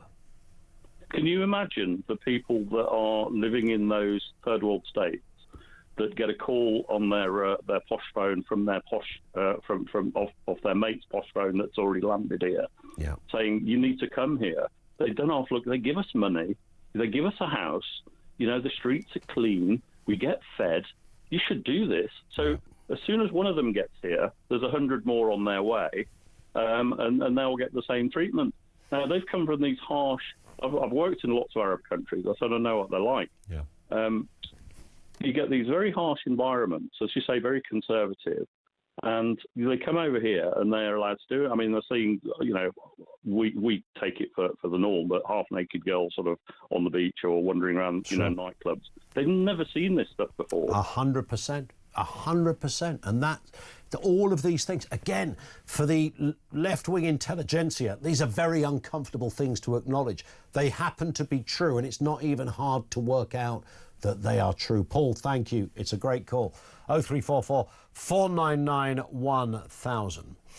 Mark says, Ian, you better be careful yourself. I'm sure this crack team of snooping coppers were reporting everything you say to Starmer and co, and they might not like it. Oh, I've no doubt that when you do this for a living, somebody sticks you on a list somewhere. Oh, yeah, bit of an agitator, this one. Free thinking, first world democracy, and that's where we're at. Our lines are open. This is Talk.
Across the UK, on DAB+, on your smart speaker, on your smart TV, and on your side. This is Talk. As we speak, Foreign Secretary David Lammy and US Vice President J.D. Vance are having a bit of a powwow at Chevening House in Kent. I mean, this is literally just around the corner from my house. So the idea that David Lammy is technically a neighbour is incredibly disturbing. But that does happen to whoever lives there, by the way. J.D. Vance and David Lammy meeting, sitting in the one of the many ornate rooms at Chevening House. If you've ever been there, you can go down there on certain open days and have a little look around. Certainly the gardens and the grounds, it's absolutely beautiful and splendid. It happens to be the official residence of the Foreign Secretary, whoever that happens to be. Right now it's David Lammy who's sitting there in the big chair, and J.D. Vance next to him. He and his family, I understand, are spending the weekend together. So I might see them in my local pub tonight. I might do. Previous foreign secretaries have gone there to the local pub. I mentioned Boris Johnson as an obvious one. Will David Lammy and JD be down there this evening, chomping on a pickled egg and half a lager? Maybe. I mean, maybe. It's possible. I'd like to see it. Let's move to this story. The days are getting shorter, the nights are slowly drawing in, and this means, of course, we're coming to autumn, and therefore that means only one thing. What are you thinking? Christmas stuff in Tesco? No, we're thinking another autumn budget. Yes, it's on its way. I can hardly wait. Tied up in knots last year over the self-imposed fiscal rules. This year, the government are strangled by U-turns that have not brought in the money to the exchequer that they were actually counting on. Let's talk about this and more with Helen Thomas, CEO of Blonde Money and former special advisor to the former Chancellor, George Osborne. Good afternoon to you, Helen. Can you hear us okay, Helen? We can see you. Maybe you're muted. I don't know. Is it the classic... I'm here. Hey! I'm back. It's the classic mute button debacle. We were... That was a schoolgirl error. A schoolgirl error, but hey, listen, we'll let it pass. It's a Friday. It's going to be a stunning weekend, and David Lammy is entertaining the Vice President, so life's good at the moment. If I look out my back window, I can probably see him in the garden, so, you know, we'll watch with interest, and I shall report back. Listen, you know what it's like when you work in the Treasury. You understand that, you know, what looks to everybody sitting in a pub having a chat over a beer, why don't they just do this? And yet when you're there, there are decisions that are slightly more challenging than why don't we just do this? Is there any part of you, Helen, that has, this may be a daft question, I don't know, that has some sympathy with Rachel Reeves? Not a question I ask very often, by the way. I wouldn't say sympathy. No, I think this is a great opportunity. I mean, what was it? I think it was Rahm Emanuel in the banking crisis in the US said, you know, never let a good crisis go to waste. The truth is, when you have to do something radical, you should do something radical. And what is quite astonishing about this government is, despite a huge majority where you'd think they could do anything they wanted to, yep, they can't get anything done. It's curious, isn't it? It really is. And of course, what makes this current situation with Rachel Reeves and the Treasury and our entire economy so peculiar is that this is demonstrably of their own making. And, you know, there's no way around that. I mean, they have, you know, they started off with this kind of curious 22 billion black hole thing, which, you know, the best financial investigative journalist on the planet couldn't quite work out where they got the figure from. The nearest we got was knowing that probably around about half of it was to pay union workers a pay rise. So we know that much. And of course, they made great play of this. You know, we've inherited this black hole. It's outrageous, the bloody Tories and what they were up to. And look, they couldn't get it right and they've left us with this mess. And here we are, half an hour later, it's doubled. Yeah, exactly. I mean, it's going to be, you think last year was bad, it's going to be really bad come this autumn. We don't have a date, by the way. No. Now, this time last year we did, because she has to give the Office of Budget Responsibility, the famous OBR, have to have a long forecast period, because they have to put all their numbers in their spreadsheet. And then apparently we have to wait for that number to decide what we're going to do. This is all back to front. Yep. You know, a new government comes in and said, this is our plan for growth. This is what we do. This is what we believe in. And the truth is that their plans have come into contact with reality and they don't lead to growth, because you can't tax your way to growth, which I think even Rachel Reeves has said previously. And that is the absolute mess they're in. And of course, they tried to reform welfare and try and save $5 billion, which is a drop in the ocean, by the way, when we pay $100 billion a year in debt interest alone. But they couldn't even get that through. So, frankly, it's hard to know what they could come up with that is going to perform any better. And I have to be honest, look, my business is to tell financial market participants what's going to happen. It looks quite clear we're headed for some kind of a crisis because no party, no government has been honest about the situation and seems to be prepared to put forward a plan. When a chancellor has those big meetings and everyone sits around for a bit of, a bit of toing and froing of ideas, the civil servants often in attendance. Some of those civil servants will be the same as were there back then when you were in the Treasury. And I remember saying to one official in the Treasury, surely you don't just sit around like saying, well, what about this? What about that? And they said, no, actually, yeah, we do sometimes do that. In fact, the person that told me that was your former boss. So, yeah, I take it on good authority that does happen. And that's great that you have, literally a session, what's our best options, etc. What would you be telling Rachel Reeves now on this one, Helen? Well, personally, she and I would have a different economic ideology of how to get growth. Her opinion is what she called securenomics, make people feel secure. Give them the public sector pay rises, prop them up to feel more confident, and then things will grow. And my ideology would say, well, the government should step back and let individuals and businesses make those decisions. But look, that's what the argument is. That's what we're all arguing about and always have been. But what you need now, what's really important now is credibility with the market, and it's teetering, frankly. Yeah. It's been bad for a long time. But that's actually, in a sense, therefore, you should really go for it, whatever your view is. So, for example, we are going to borrow more, but we'll give free broadband. Go the Corbyn route. Maybe they'll make everyone more productive. That could be an angle. Or you go the other way and say, no, that's it. We're gonna curtail benefits, or we'll reduce the indexation. But you've got to go for something. You've got to go for something big. Yeah, and tax it. You rightly said it. I used this as a phrase yesterday. You can't tax your way into prosperity. I'm literally trying to teach my 7-year-old that phrase because I want him to know that from a young age that is something it's a fiscal impossibility to end up being a more prosperous place with huge tax hikes. But of course, even on that point, she's in a cul-de-sac here because she's ruled out not just this budget, but for the entirety of this Parliament, I think I've got that right, for the entirety of this Parliament, income tax, VAT and national insurance, and they're the big ones. I mean, VAT would have been, I'd imagine, a fairly seductive area that a Chancellor would maybe go to. People are far more relaxed about spending money or being taxed on what they spend than what they earn, and you might think that would be the go-to place, but she's literally ruled herself out of that possibility. Well, you talked about these chats with civil servants. One of the things that, many people in the Treasury do is sort of try and find a way to square the circle. So you talk about VAT.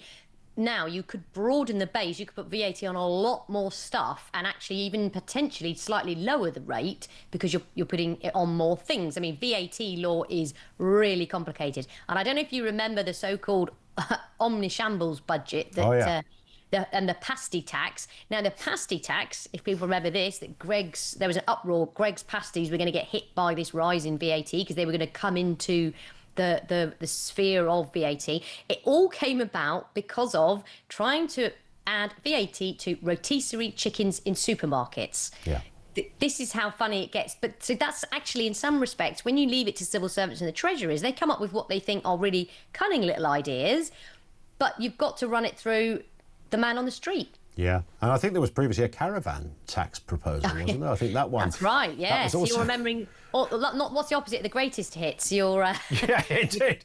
Well, but I've always been told there's this apocryphal file in the Treasury where, almost listed unpopular taxes, things that you could do, and different governments pull it out and they take a look and go, no, we're not going there. Well, I actually think I reckon, I don't mind a tasty Greggs sausage roll once in a while. If it was another 10p more expensive, I think most people would still buy one, to be honest. Would that be the end of the world? Better than taxing people who've got nothing. Well, of course, the other angle is, oh, why don't you put it on Louis Vuitton handbags or something? You know, maybe there should be a luxury VAT. Again, I'm not saying I advocate this, but these are the sorts of things that get discussed. Look, what's happening is the economics is hitting political reality. And the true story of it all is, look, we borrowed £400 billion due to a massive national emergency. Now we're trying to pay it off, and how are we going to do it, and how are you going to get growth? And it does actually come back to that point of an ideology of where do you think growth comes from? Yeah. And you know what? I mean, I'm kind of fascinated by all of this. We're going to have to go through many different versions of it to get to the answer. But the hardest part for the country is, look, we just voted you in a year ago with a massive majority. So how has it come to this? How has it come to this? Final one to finish on, Helen. Rachel Reeves vastly underestimating the scale of private school parents' VAT rebellion. Of course, this is exactly what we've just been talking about. Where do you stick VAT? I find it not just preposterous, I find it just basically offensive that you would say, yeah, let's tax education. But it seems a sort of slightly left-wing idea. Much in the same way that they all thought that, you know, landlords were all nasty Tories who want to up the rent and kick people out. And we've now discovered in the last 48 hours we can leave that to the front bench to do that of the Labour Party. But that's another story. But this was another area where the likes of Angela Rayner, I think they're very relaxed about this. Stick VAT. Why should they kept calling it a tax break. Why should they get it? It's not a tax break. There's no tax there to start with. It's education for kids, and many people that go to private schools aren't from the rich and the famous. Of course, there are some. If you send your kid to Eton, you're clearly worth a few quid. Others, I heard a story the other day of a single mother who managed to put her kid into a private school. It was a few years ago, so it was a lot cheaper even as a percentage back then. But nonetheless, it always seemed to me to be a really mean area to look at. And they were hoping it was going to raise 1.7 billion annually for state education by just taxing the private school kids. But the rebellion has been quite something, it seems. Yeah, the Telegraph has done an analysis of prepayment. So parents who saw that this was coming in, may well have said some schools already had these schemes. Look, I just want to pay up front now and save myself that extra cost over the next 3 years, 5 years, 7 years, however long their kids were in school. And the numbers the Telegraph have seen it add up to being quite big. So, for example, in 2023, these prepayment schemes, about 121 million went in. Now, 515 million. So almost 5 times as much. Yeah. Numbers, and it's not just sort of the usual suspects, the Etons, etc. I mean, North London Collegiate School had 650,000 prepaid. Now 19 million has been prepaid. And here's the other thing about tax. You're talking about educating your children on this. You know, it's about incentives. That's what my economics tutors said. If you tax more of something, you get less of it. Yep. So this is a natural response. Now what we're hearing is, because the Treasury, those people we talked about before, do some analysis, they have to make assumptions about how many people might do these prepayments, how many kids might leave school. Apparently, by the way, the Treasury thought maybe 3,000 pupils would leave the private sector, and it's apparently now considered about 13,000 have left, according to the Independent Schools Council. So big changes, these. Assumptions, what is it? They make an ass of you and me if you assume something, they always say. And this is the issue when you're trying to figure out how much money that you're going to raise. So just on that number, 515 million prepaid, that's just the top 50 schools the Telegraph went to, and there's about 2,500 private schools in the UK, so could be a lot more than that. And what is ridiculous about this, if this was sort of the Angela Rayner-esque kind of mentality of, let's just give a kick into the rich, the very richest are able to pay up front. The people I was just alluding to, the single mother, the cab driver I was talking to, a black cab driver recently, to coin a phrase, I'll work my conkers off, mate, to get my boy to private school. Just did more shifts, he did more hours because that's what he wanted to do. They're the people, the actual ordinary working people who happen to send a child to private school. It's those people that were affected mostly by this, and they're probably the first that are likely to say, it's now beyond my reach. Absolutely. Well, my brother runs an accountancy business, and, he got so many calls from grandparents who were you know, can I get money out of my house and give it to my children to give to their children to put in? I mean, people will scrimp and save and do whatever they can do. Ultimately, of course, if we could raise the overall level of education provision in the country, then maybe there wouldn't be such a divide. But this shibboleth, if you like, for the left, I think it's a bit like the, the fox hunting ban, you know, when Blair came in. 100% that, It's something that they feel very strongly about. But, you know, in a world where they're arguing over these $5 billion, if they're trying to think they were going to get 1.6 billion, I think they thought they'd get 6,000 extra teachers into the state sector for this. Raising fractions of that means they've fought a big battle and not got a lot to show for it. It looks that way, doesn't it? Funny that.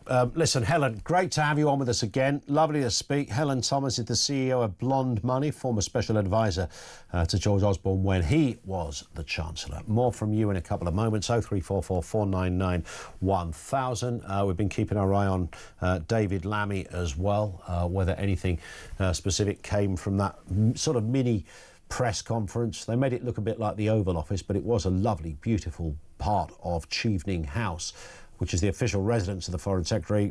J.D. Vance is over for the weekend, spending the weekend. The Vances and the Lammies are out there playing golf and doing lovely things in the Kent countryside.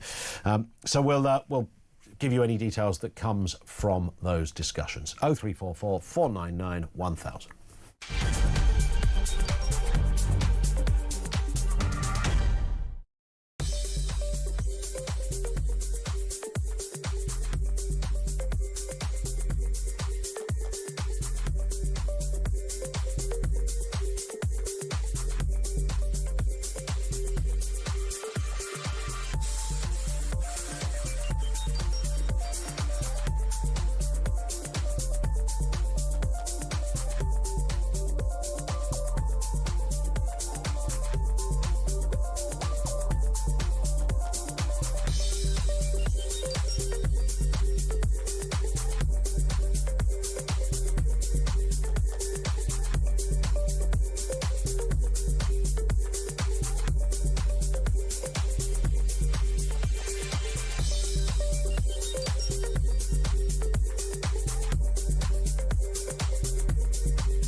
What do you feel about ID cards, digital ID cards? Is that something that Reform UK would support?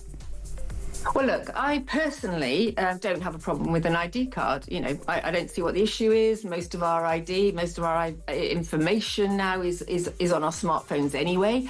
Can we trust the system, though?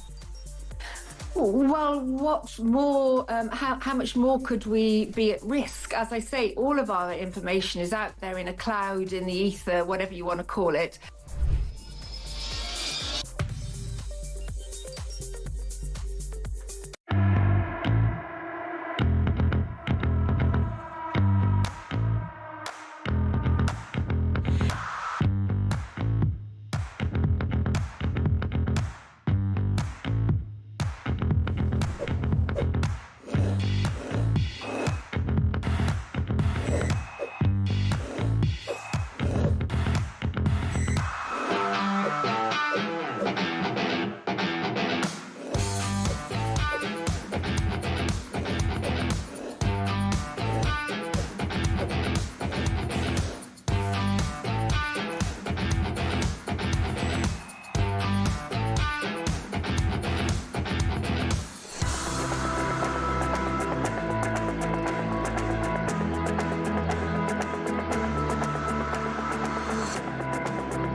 Across the UK, on DAB+, on your smart speaker, on your smart TV, and on your side.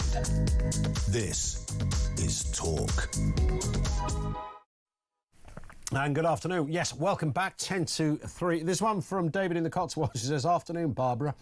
That might stick for a long while, you know. I can't work out if the civil service and the country's leading institutions have been flooded with the then hijacked by the, quote, far left so-called liberal elite. And any elected government is powerless to this. Or is this some kind of weird social experiment engineered by goodness knows who?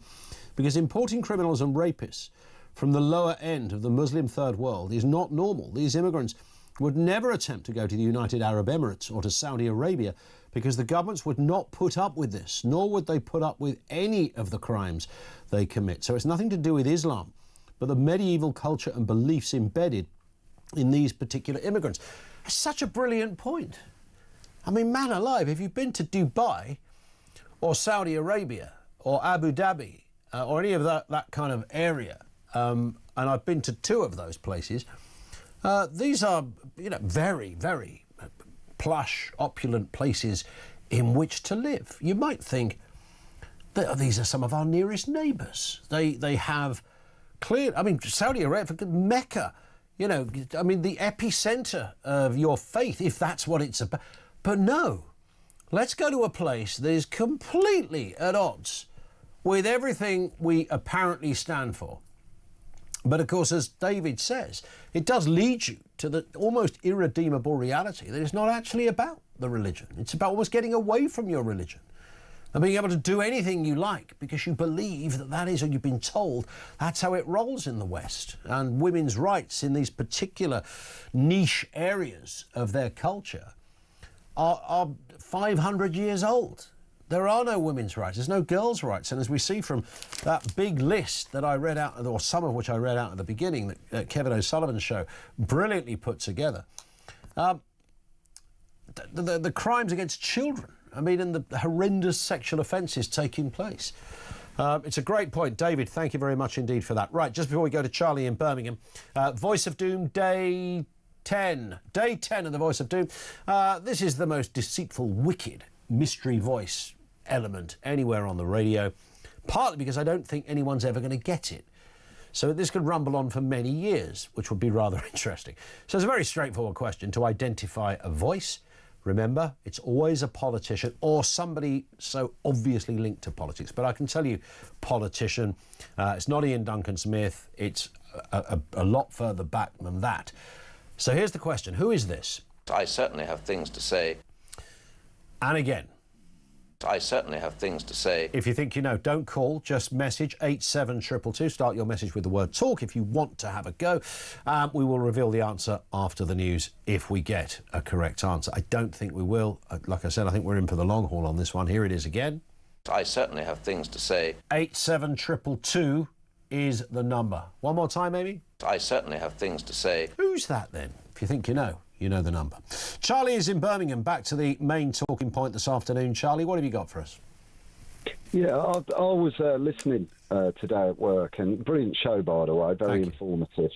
I was listening to you read through that list of people, and you're wondering what the government could do. I mean, the thing is, what we're doing is we're reading out these names of these perpetrators, these illegal immigrants that are perpetrating these crimes, and we're looking, you know, for the government to do anything, but we're not mentioning the victims in this at all. They're little children and women across the country. And I think we need to humanise this. I mean, I'm a father of 2 girls, my youngest being Olivia. We're a normal working class family. And if my daughter was attacked, I wouldn't know what I would do. But what we need to do is we need to humanise this and personalise it so people understand it. Put names to it, not obviously their full names, but it could be little Chloe from Sutton Coldfield. To give it more of a focus, a human feel. It's not about focus, it's about reality. It's about these children or these women are being attacked, sexually raped or whatever. The crimes are being committed against people, not statistics. All we do is we talk about statistics. This number, you read out a number of 486 crimes or something like that. But these crimes are committed against people who have lives, who have, You know, they've grown up in this country feeling that they're safe, and now their world's been taken from them by these evil monsters that are committing these crimes. Sure. But all we do is we just talk about statistics. If it was Andrea from Bristol, who's 8 years old, the mum and dad are normal working class people. The dad's a taxi driver, the mum works in Greggs or something like that. They're tax-paying people. We need to humanise these statistics because we just hide behind statistics. These are crimes committed against people, children, and these children, you know, they need to be not named, but people need to understand. There needs to. I mean, it should be there for all to see. But you're right. If you kind of add a name, as you say, it doesn't have to be the real name, then it does bring to life the human aspects of this, which sometimes gets forgotten. Your neighbour, it could be your child, it could be a relative, and the families are suffering from this. But the wider nation needs to know that it's not a statistic; it's a child. And it's fascinating. I can think of lots of different groups in this country that if there were victims in these kind of numbers, and of the 50 we read out, and these were just sexual offences, as distinct from adding on all the other kind of offences that some of these people have been charged with, and some found guilty. If that was another group, then I can imagine MPs going mad, saying, why is it that, we've got 200 young black girls are regularly attacked in this country sexually. I think there'd be members of Parliament and left-wingers standing up looking for answers. But with this, they're very quiet. I honestly don't think the race word needs mentioning at all. I just think the person... Well, it shouldn't. No, you're right. Crimes. I get it, and I hear you, Charlie. It's a great call, and thank you for that. On a different note, Glenys in Leicester says if Lammy does take JD Vance to the pub, they should steer clear of the pub quiz. General knowledge is not Lammy's strong point. They do a pub quiz in the local pub where David Lammy lives. They used to do it on a Monday. I don't know if they still do. Me and my neighbour, well, in fact, all of us went down there. We formed a group like you do. My neighbour himself does quizzes. He hosts quizzes. We thought, well, we've got this thing covered. And there was about 200 quid in the pot. It rolls over, like the Voice of Doom. I think we came second to last. It was absolutely devastating. Speaking of the Voice of Doom, who is this? I certainly have things to say. 87222. Hopefully we can tell you the answer on the other side of the news at 3.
across the UK, on DAB+, on your smart speaker, on your smart TV, and on your side.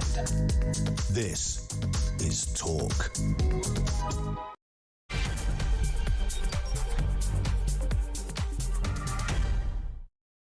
And good afternoon. Yeah, welcome back. 3 minutes after 3 o'clock. It is, I was about to say we're coming to a bank holiday weekend. We're not. We have got one in a couple of weeks' time, haven't we? A bank holiday weekend on the way.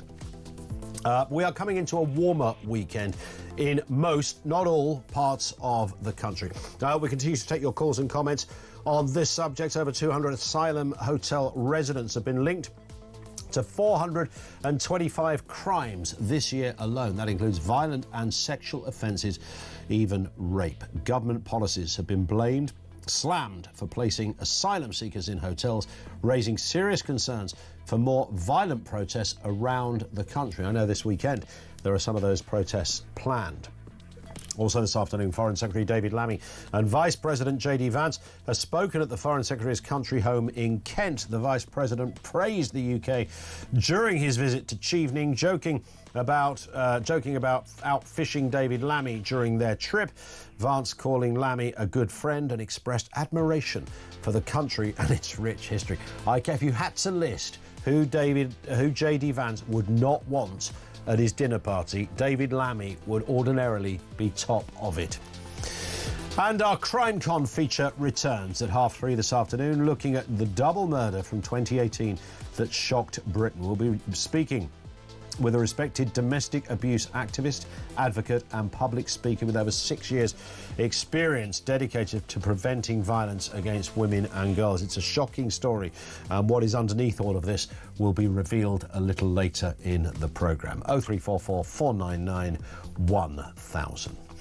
Very quickly, the voice of doom. Did we get a winner? Remember, it's a mystery voice with a political angle.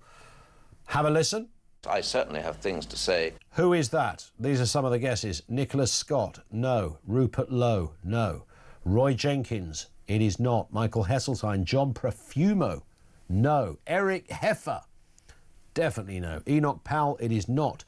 Douglas Murray, not a politician, but no. Peter Carrington, no.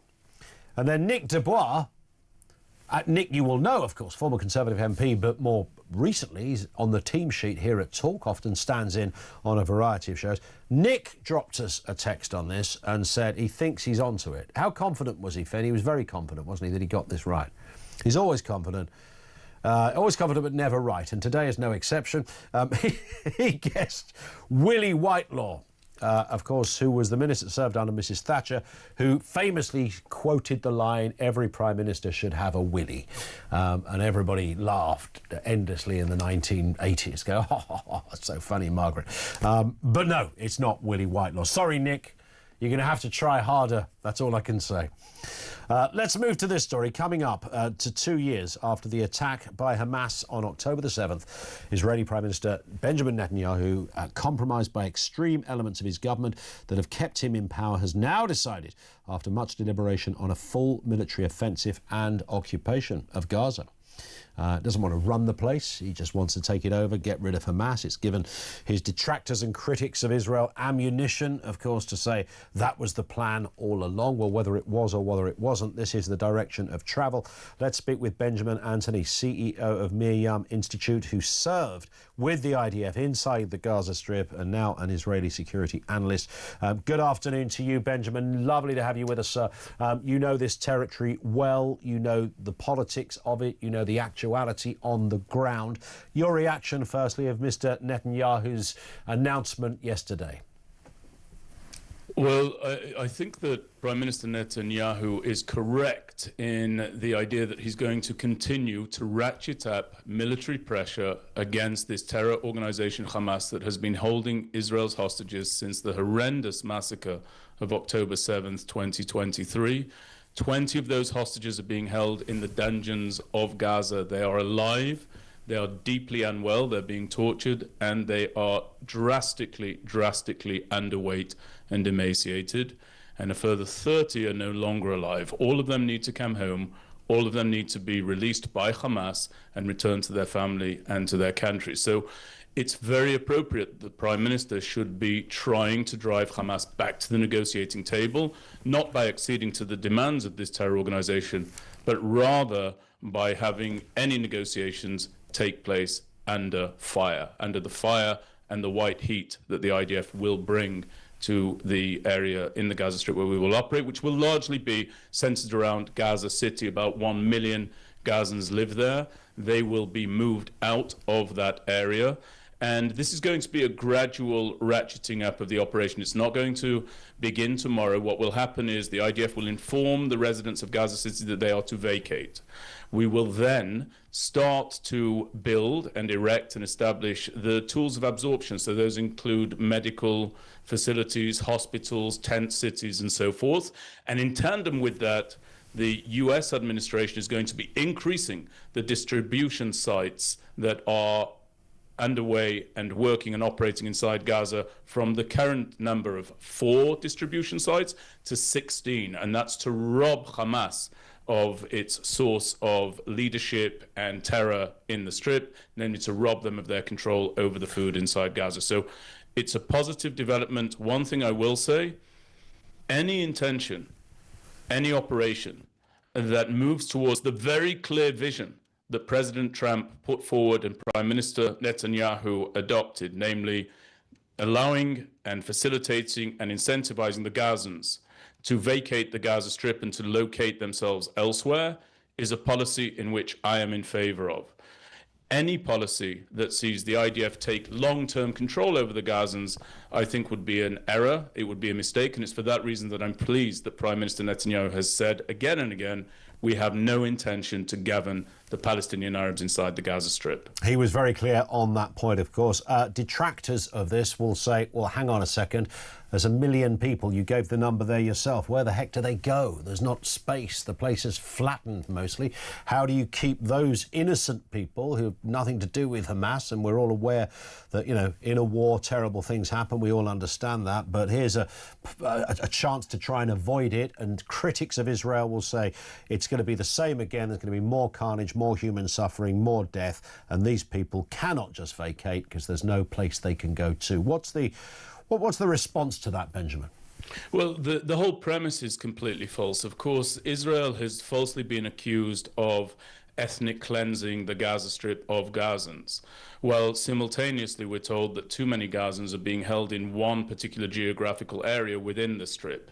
The reality of the matter is that since our counteroffensive inside the Gaza Strip began, in the wake of the attack of October the 7th, we have been successfully moving and maneuvering the preponderance of the Gazan population away from the areas of hot, kinetic conflict to safe zones. That is the reality. That's what we've done from the moment we entered the Gaza Strip to this very point, and we are more than capable of moving 1 million people approximately from Gaza City to similar areas where they can live, where they can gather their food, where they can gain sustenance, and where they will be away from the kinetic fire of this war. We will be able to do that, but I want your viewers to understand something.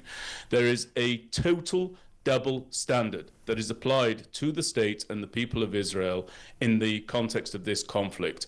Everybody knows that in any other theater of war, there is a 1-2 combination that is thrown by the international community in the face of a displaced population. The 1-2 is as follows. First, the international community implores neighboring and non-neighboring states to absorb the displaced. And then when that happens, the same international community applauds those neighboring and non-neighboring states for doing so. So, for example, in the Syrian civil war, nearly 6 million Syrians have been absorbed by neighboring Turkey and Germany between them. In the context of Ukraine, more than 5 million Ukrainians were absorbed by Poland and, surprise, surprise, by the state of Israel since that war began against Russia. Only in the context of this war against this terrorist organization does the international community go back on all its conventions and apply a completely false standard to Israel. It says that any country that absorbs the Gazans is complicit in ethnic cleansing, and that uniquely only the Gazans want to stay in the conditions in which they are so immiserated as a consequence of the actions of their own leadership. And I just want to make one final point. I served in this war, as did so many others, so many other members of the IDF who did a great deal more than I did. Everybody of age has given to this effort. I know the level of distraction inside the Gaza Strip because I spent a significant amount of time there. It is beyond my abilities to describe, but it is justified and justifiable and appropriate. I'm not a particular fan of the Gazans. I don't agree with the idea that the Gazans didn't support the atrocities wrought against us by Hamas. I watched them cheer as our innocents were strewn with their entrails hanging out through the streets of Gaza on October the 7th. So I don't give them too much credit, and I don't have too much love for them. But if some of your viewers are fans of the Gazans, and if they are supporters of the Palestinian Arabs in the Gaza Strip, they should not want them staying inside the Gaza Strip either, because I can tell you from personal testimony, it is uninhabitable. Egypt should take in the Gazans. It is eminently well-resourced to do so. And it's I next door. Want to see that happen, yes. Indeed. Just on that point then, so the way this would unfold is not a case of we will destroy these areas and then move in. This would happen almost by installments. So the Israelis would be in there, setting up, as you described at the beginning, these sort of bases, these aid areas and medical facilities. They'd be doing this alongside the fact that Hamas are, supposedly running the show. It would happen in parallel. It would happen sequentially, and it's actually already underway. So there's been a commitment of additional funds by the United States to the amount of at least $1 billion in order, as I said, to expand the number of distribution sites for aid from 4 to 16. That's already committed. The work is already being undertaken on the ground. We would then warn the Gazans, move the Gazans out, erect those positions for the absorption of the Gazans, and only then start the kinetic work that we need in order to rid these areas of Hamas terrorists who are still held up there inside Gaza City. Some sources are saying, we're just hearing this, that Israel are reportedly giving civilians sheltering in Gaza until October the 7th, the 2-year anniversary of the Hamas attacks on Gaza that inaugurated this war to leave. Does that sound about right to you? Is that anything correlated by what you're hearing, Benjamin? It's absolutely right. The cabinet, the security cabinet, convened yesterday evening, and they decided that the complete takeover of Gaza City would be done by October 7th, 2025. The symbolism of that is obvious, but in addition to that, they put forward the terms for an end to this war, and those terms included the return of all of our hostages, every single one of them, no step-by-step time releases of our hostages any longer, the demilitarization of the Gaza Strip in its entirety, the disarming of Hamas, all of those terms are required for an end to this war. So really, if Hamas does care, which we know it doesn't, for the Gazan civilians, it has a way of stepping out of this dreadful scenario that it brought upon itself. Lay down its arms, return our hostages, and this war can end. And Benjamin, every time we talk about this, at least one person gets in touch and says, hang on a second, there was a peace deal. Hamas were willing to release the hostages. Israel scuppered that. Is that true? If it isn't, what did happen to stop what everybody thought momentarily was a pivotal point that was going to end this?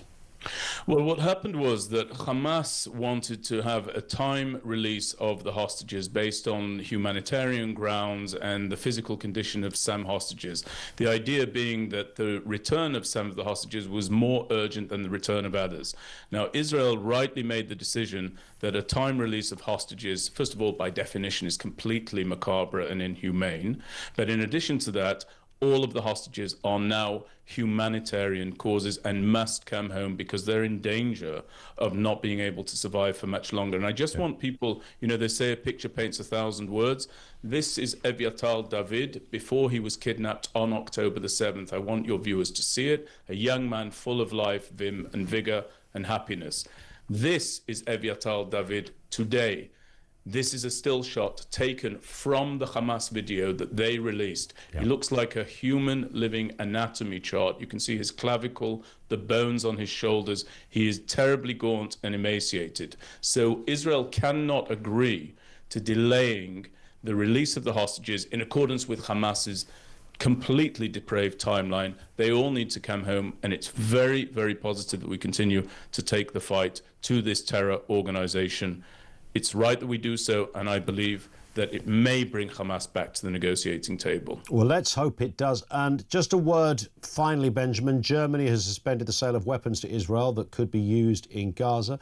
This is according to Chancellor Merz. He said that it's increasingly difficult to understand how Israel's operation in the Strip, which now includes seizing Gaza City, would help achieve its aims. He says under these circumstances, the German government will not authorise any exports of military equipment that could be used in Gaza Strip until further notice. Your reaction to that? Well, my reaction to that is, again, it's a perfect example of non-leadership among the so-called leaders of European countries. It's very lamentable, but he's taking his cue, dare I say it, from Keir Starmer, a completely ineffective leader of Great Britain, who went forward and said, in an incredible exercise of inverted logic and, frankly, stupidity and weakness, who said that he, in September, intends to recognize a state for the Palestinian Arabs, a state that never has nor does exist, unless Israel comes to heel and accedes to the demands that Starmer laid out. What all of these leaders ought to be doing, as I've said before, is making a very clear statement, namely, unless Hamas lays down its arms and releases the hostages back home to Israel in September at the UN General Assembly, they will announce the complete dismissal, ending, and termination of any notion of Palestinian statehood as part of their foreign policy in perpetuity. And I would just say, let these leaders sort out the mess in their own backyards before they start dictating what the state of Israel ought to do. I see the mess and the inabilities of Starmer to seal the borders in Great Britain. I see the deterioration in the country in which I grew up. I grew up in the northern city of Leeds in Great Britain. Once that man has showed that he has some capability to govern his own backyard, perhaps he might find the audacity to start dictating to Israel how we ought to govern and protect our own borders. Until that time, I would prefer that these leaders keep quiet and understand that we're fighting the right fight, the righteous fight, to bring home our hostages and end the threat from Hamas. Listen, Benjamin, it's a great response. Certainly the point about Starmer, there'll be no disagreement around here. Thank you for that, sir. Benjamin Anthony, good to have you with us. He's former IDF and now CEO of the Mir Yam Institute. He served there, he's been out there, he's now an Israeli security analyst. You heard his views. Do you concur? Do you want to form an argument against them? I thought he spoke incredibly logically. Your thoughts, 0344 499 1000.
Performative, badly timed declarations of Keir Starmer, the Canadian Prime Minister, and Macron, who basically gave a gift to Hamas. They said, you don't have to do anything. You don't have to sit down and negotiate a ceasefire.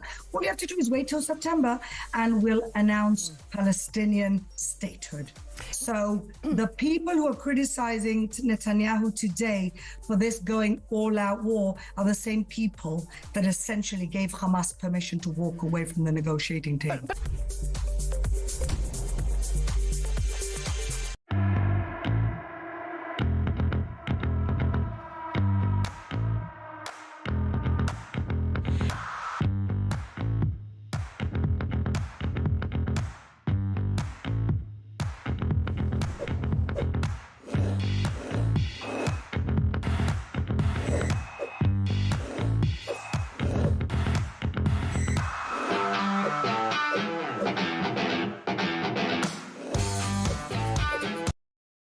Across the UK, on DAB+, on your smart speaker, on your smart TV, and on your side. This is Talk. It is Talk. Let's go back to your calls. We started off with that the question that is, well, essentially it permeates on a daily basis in different forms. There was a lot of information we brought you at the beginning about criminality and the migrant hotels, and you know, there was a time that was sort of dismissed, really. Like, well, you can't define everything, but we're talking about the most serious kind of offences here, and there are many of them wildly disproportionate of the population and the group of people we're talking about here. It is simply impossible to any longer ignore that there is a link here. Many of us have been saying it for years, including our next caller, Daniel in Epsom. Afternoon to you, Daniel. What have you got for us? Well. We've all known this for 25, 30 years. Yeah. And all those upper middle class types that were calling me racist and a fascist and far right. But guess what? They're having their phones stolen now, and their daughters are getting harassed in the street. Oh, you know, thanks for, well, now everyone knows it, what most of us have known for 30 years. So what I was going to say, this is a true story. I sell premium composite doors all over London and Surrey, one of the many things I do. And I was at a job yesterday in Tooting, okay? And I met an elderly lady there, and she bought a door from me, okay? And we're just making conversation. And she says to me, oh, do you know I've been burgled 3 times in the last 2 years? And I say, all right, why? She goes, well, they put a multiple occupancy house, you know, one of these HMOs. Yeah. Right next door to her. She owns her house, next door isn't. And they got people coming and going, sort of transient in nature. And over the last 2 years, they watch her and her husband leave, or they have done 3 times, watch them go out and then burgle them. Wow. And this is an older lady who's buying a high security door from me, telling me that SW17 Tooting yesterday. Now with the other figures that we're on with, I wonder what is going on up and down this country every day. I mean, we can all see it, can't we? In our towns and cities, we can all see the decline and degradation. We can all see immigration from the third world basically destroying our home. Yeah, we all know it. We all can see it. We've been saying it for 25, 30 years. We've been telling successive governments, and they still won't listen. So I actually, you see a lot of people in the news say, well, we don't need riots and we don't need civil unrest. I think we do. I think it's about time the people had, democracy isn't working. We've told them what we want multiple times. The British majority agree with me, but they won't listen. I think it's time. Go on, Dad. Go on, carry on. It's time that we make them listen, Ian. Isn't the problem... I started off the programme, you may not have heard the very beginning, Daniel, but it's a theme that I've kind of returned to a load of times, and it is, what is the best and most effective way to win the argument that illegal immigration is not just a bit of a problem, but a game-changing crisis? Now, when you see the riots, and we know this happened because in Southport, what did the Prime Minister say after that? Bunch of far-right thugs, and yes, of course, there were some far-right thugs, and nobody's defending lobbing bricks at police officers' heads or setting fire to build. No one, you, me, no one else is defending that. However, the argument about civil unrest, and I read out those stats that 21% of people believe political violence is acceptable under certain conditions. Now, the danger with what you've said, Dan, and I understand what you're saying, I know you're not advocating it, you're saying that you can see why it gets to this, is that every time one of these things happens, the media will show lots of people with the St George's Cross painted across their face and a Tommy Robinson tattoo, and they'll show people chanting unsavoury stuff, and the Prime Minister and others will stand up and say these are far-right people. So my contention has always been, I get all the passion, but it's not working. It's not the right way to do it, because it's having the very opposite effect. However, now I don't know what the answer is, because I always thought even if you just hit the Prime Minister with the economics of this, 7 million quid a day to house people, and that doesn't include all the other stuff like translation services and God knows what around the place. Even that doesn't work. So that doesn't work. Yeah. If you can't hit them with the people mobilising and the fact that it's costing taxpayers 7 million quid a day, what would it take for a government to listen? I don't know, and I'm joining up with the conspiracy theorists, I think, because how can you have a system where MPs work for us, right? They work for us. The majority of Britons are saying now, and have been saying for 25, 30 years, immigration from the third world's destroying the fabric of our country. It's ruining the place. We don't want it. We've said it time and time again, and they won't do anything about it. So I can only draw from that conclusion that they don't work for us. They work for someone else. They work for a globalist conglomerate. I don't know, but they don't work for us. It feels like that. Yeah, the first caller to Kevin O'Sullivan last night made that point. He said, look, I wouldn't normally sign up to this kind of thing. Exactly what you're just saying, Daniel. But it just seems really, really strange. If you've got... and again, it's a false argument when people say it's not the majority.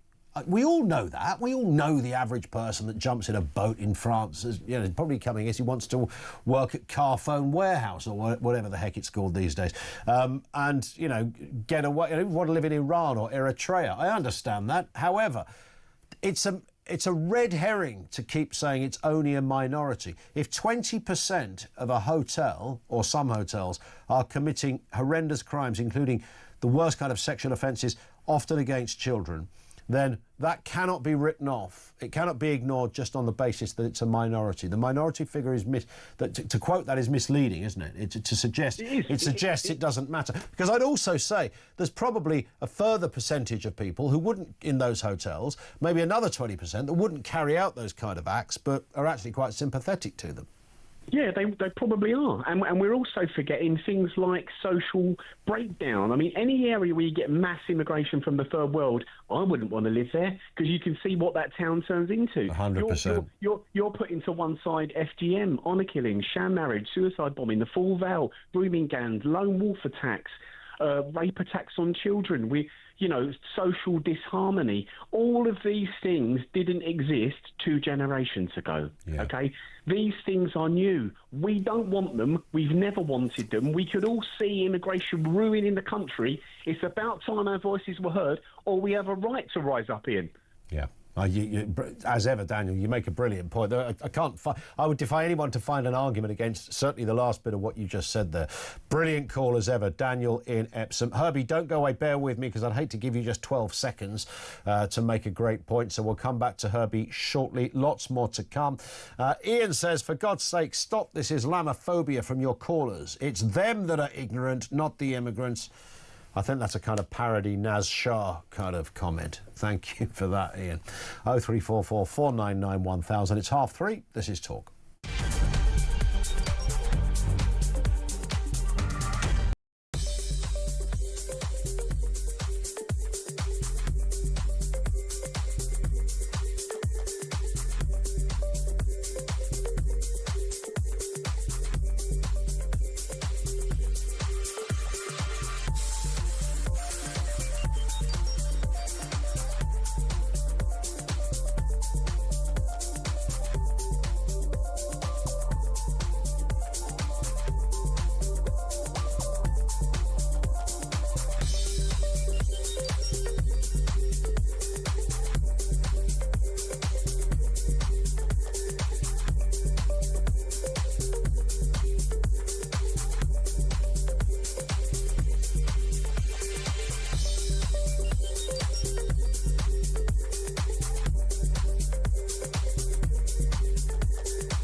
the UK. On DAB+, on your smart speaker, on your smart TV, and on your side. This is Talk. 3, let's talk crime each week, of course, in association with CrimeCon, the world's number one true crime event. We delve into the minds of criminals and those who chase them, psychology of offenders, forensic breakthroughs, the fight against wrongful convictions, gripping insights from some of Britain's biggest names. I want to take you back to 2018. Raneem Udair, who made endless emergency calls to 999 over her ex-partner over the course of one night. She and her mother were later that night tragically stabbed to death by the perpetrator. A subsequent inquest had the police admitting their handling of the 999 calls had materially contributed to the deaths of these two women. Let's speak to Noor Norris, OBE, who is someone who's looked into researches and is an activist, an advocate and a public speaker on this issue. Noor, good afternoon to you. Hi, good afternoon. Nice to have you with us. Just give us a little bit of background. I mentioned the case of Raneem and her mother. Tell us more. Yes, thank you for having me on here. Give my views. Raneem was my niece. Khawla was her mom, and she was my sister. Sadly, we lost them in 2018. And there was a perpetrator, obviously, of my niece's ex, who she left him, and he decided to murder both of them. But obviously, this has a bigger root to it, as in the sense that there was a huge failing from the authority, from the police. And when I say authorities, social workers, hospitals, teams, everywhere. And especially the policing, when Raneem, she made 13 calls from April to August, begging for help and begging for him to be removed from her property multiple times. And on the night, she called 4 times and spoke to the police 4 times. She called them 4 times and spoke to them 5 times. Unfortunately, on the 5th call, she was begging for them to come out in the morning, and then they heard her screaming. That's when he attacked her. Now, this has brought a big case into the attention. We went to the inquest. I was on this journey. From the moment we lost them, I was there. And I promised that I will take this and to the end, really. And we went to the inquest, and we had all the evidence for 3 weeks, just purely looking at the failing of the policing, West Midlands Police. And at the time, 2018, domestic abuse up to that point, still until today, but more so than domestic abuse, was fairly dismissed. The way how it was viewed, how it was being looked at, and really cases like Raneem's cases wasn't really taken any seriously. And their death was preventable. Mm-hmm. Sadly, it was preventable, and that came up in the inquest. So we had 33 police officers. They all contributed towards my sister and my niece's death because of multiple failures. And ever since then, I've been on the journey. It's called Secure Life, where I decided to take the finding of the inquest and all the recommendation from the coroner and making them into a law. And I've been on this journey for 7 years now. And we've got a law called Raneem's Law. And this law, it's very strong in a sense that it's been implemented around the country, but it's going to take a bit of time to be able to be implemented because of how big it is. And I can explain about that. Yeah, what does that law specifically do that wasn't happening before? Right. Raneem's Law, it covers multiple things. It's a bit like an umbrella. But the first thing that it does is safeguards people. So the first response, when someone calls 999, they'll be able to get the right response, the professional help, and the safeguarding team behind them. So the systems has changed, the whole system. The police officers were all trained. So we have training going across the whole country about domestic abuse, honor abuse, stalking, harassment, and sexual abuse, and many more. So they are very familiar. If they are out for a call or they go to attend a scene or something like that, they know what to look for, and they can see the red flags, and they can see what's happening from the training. So we have specialists in a control room, 999 control room. We have specialists, and we have some charities like a Women's Aid and other charities who link up with police station, and they there who go through the whole calls and filter any calls that there could be there's a suspicion of them being cases of domestic abuse. And then we have a specialist who deal with the cases of domestic abuse, who safeguard and follow the case and make sure that that person not only rescued them, but is safeguarded onwards. And nobody would disagree with that. I'm guessing here, and I'm sure you heard this, Noah, come up lots, that the police might say, call handlers might say, look, we get thousands of calls on a daily basis, and often, it's a smaller domestic dispute. It's somebody who is upset, but they're not in danger. There's no way we can ever fully ascertain that every call is likely to lead to something like this. You would have heard, I'm sure, people make that argument over the years. We can't save everyone. That's understandable. As a human, we understand there's a scale of how much you can rescue people, but not to have anything at all. That's a complete failing. Raneem begged and gave so much evidence. You're talking about here, and now we have police officers who can identify things even without the victim hinting to anything, because they can't. So going from a person who's begging for help and not getting any response and not getting any help, to actually police officers can identify someone in risk just by hinting. A person calling and saying, I want a taxi, and then they know how to rescue that person because they know what to say and they know what to look for. Yeah. So yes, it's true, but in the same time, if we don't have nothing, we are against an aggressive growing problem in the country, and it's really a crisis play, especially when we went to the inquest. I could not get my head around how bad it was.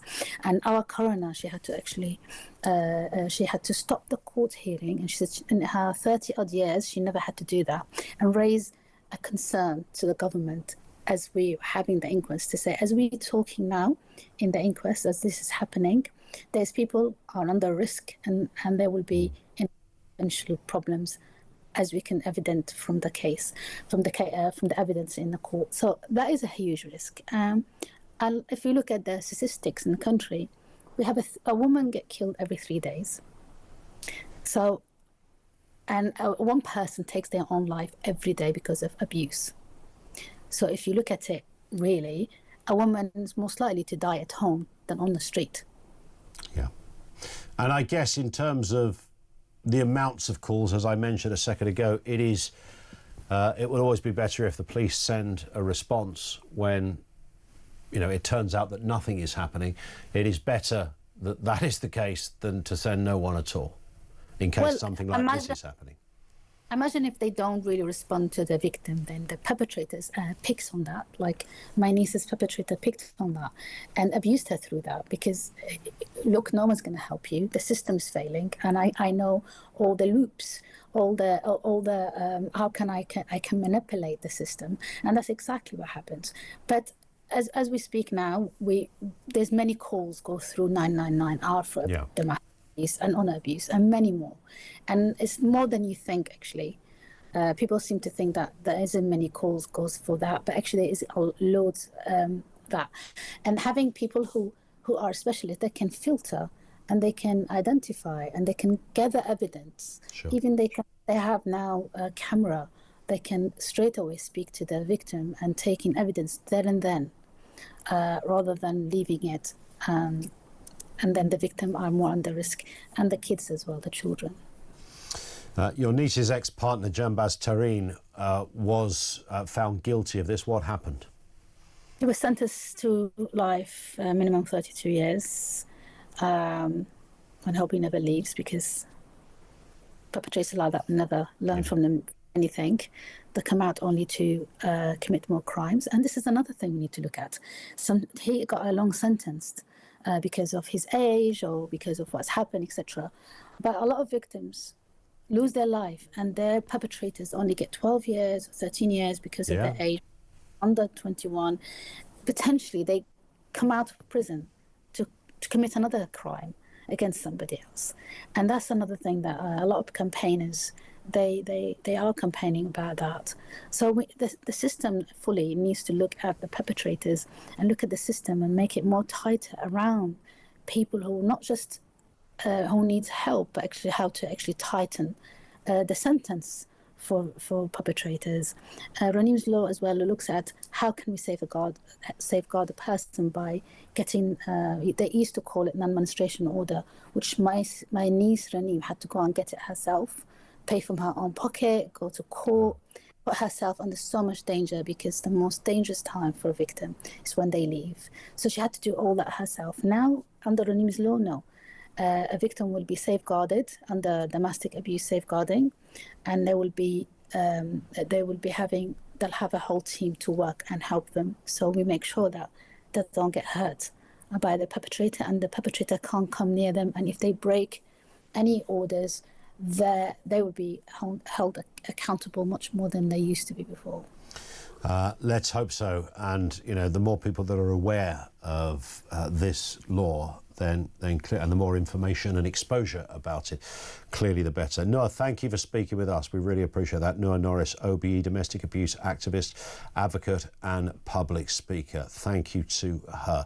And of course, this is part of our series of CrimeCon. You may remember we talked about this months ago when CrimeCon was in London.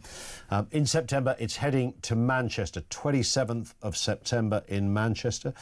And if you are fascinated and disturbed even by these deep dives into crime, you might want to hear this. Our friends at CrimeCon are offering Talk listeners an exclusive discount.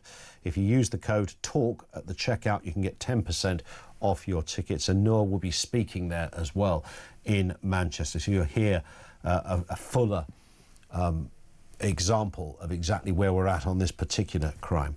And of course, you can download and listen to the Talk Crime podcast on your favourite podcast app. It's 4:45. This is Talk.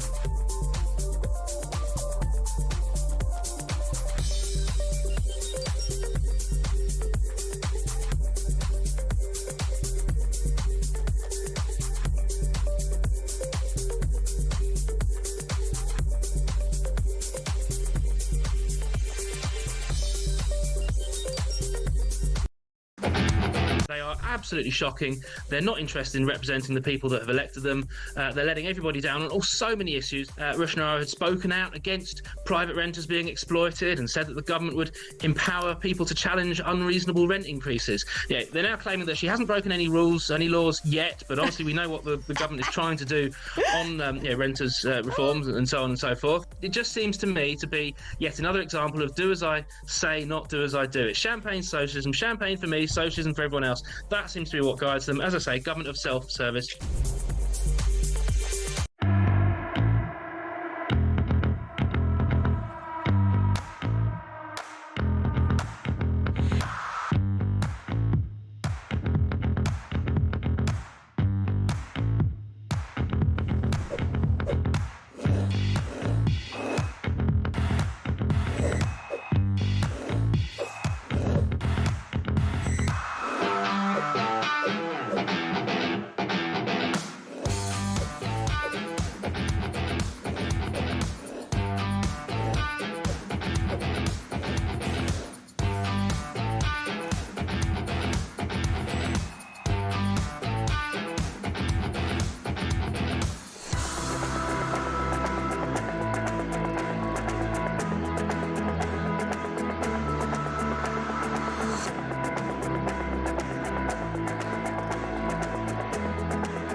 across the UK. On DAB+, on your smart speaker, on your smart TV, and on your side. This is Talk. This from Sharon, who says, you asked what it would take for a government to listen, certainly on the issue of criminality. When it comes to some of the hotels, the country needs to be brought to a standstill. Everyone in the country should stop going to work in every industry, both private and public, apart from hospitals and supermarkets, maybe. This should be kept going until the Prime Minister realises he has absolutely no mandate to do what he's doing. He can put everyone in prison, but I think people are past the point of intimidation. He'll then be forced to take action. It's a kind of interesting one. I never really thought of that, Sharon. Thank you. A sort of like national strike, almost, of everyone. So no train ran, no bus, no cab, no radio show. Would we be exempt? I only asked that in order to be able to report what's happening, which might assist the situation, you might think. As we've discussed that breaking news a little earlier, JD Vance and David Lammy have met in the Foreign Secretary's country home in Kent. Let's have a little listen to what the Vice President said, first of all, about the US and the UK special relationship. Here it is. We care about this relationship, and we care about the fact that we're separated by an ocean, and I guess as Churchill said, by a common language, that we have a lot in common, and there's a lot to do and a lot to work on together. You know, David once said to me, this is probably a couple of years ago, that there's this feeling that the world is in a state of incredible tension.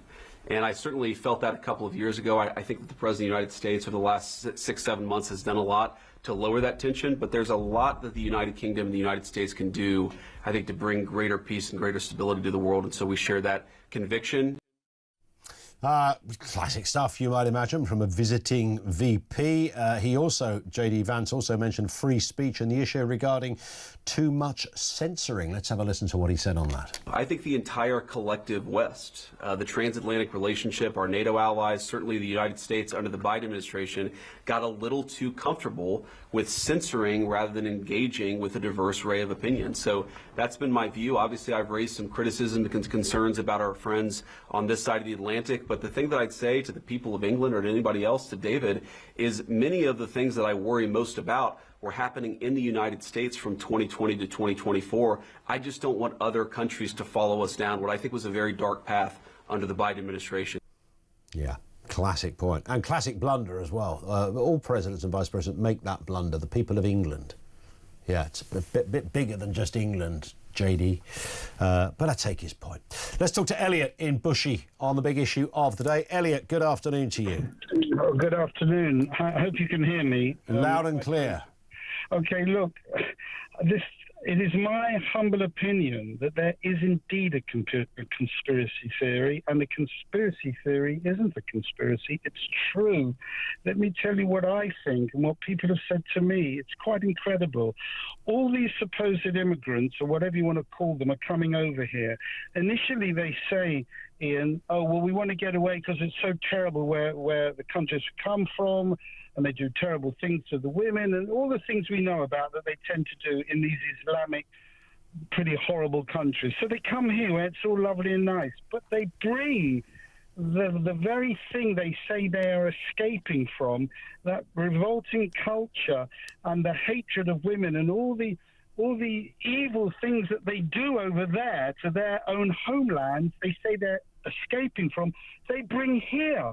So why are they coming here if they say they're trying to get away from it, but they bring that element and that horrible culture here? The government knows about it. They know it's happening. And it is my view that they are in cahoots with these people. You do wonder. We did. Elliot, what do you say to the... there was a previous caller we had who looked up, I think he looked up 20 Islamic countries, what the penalty is for rape.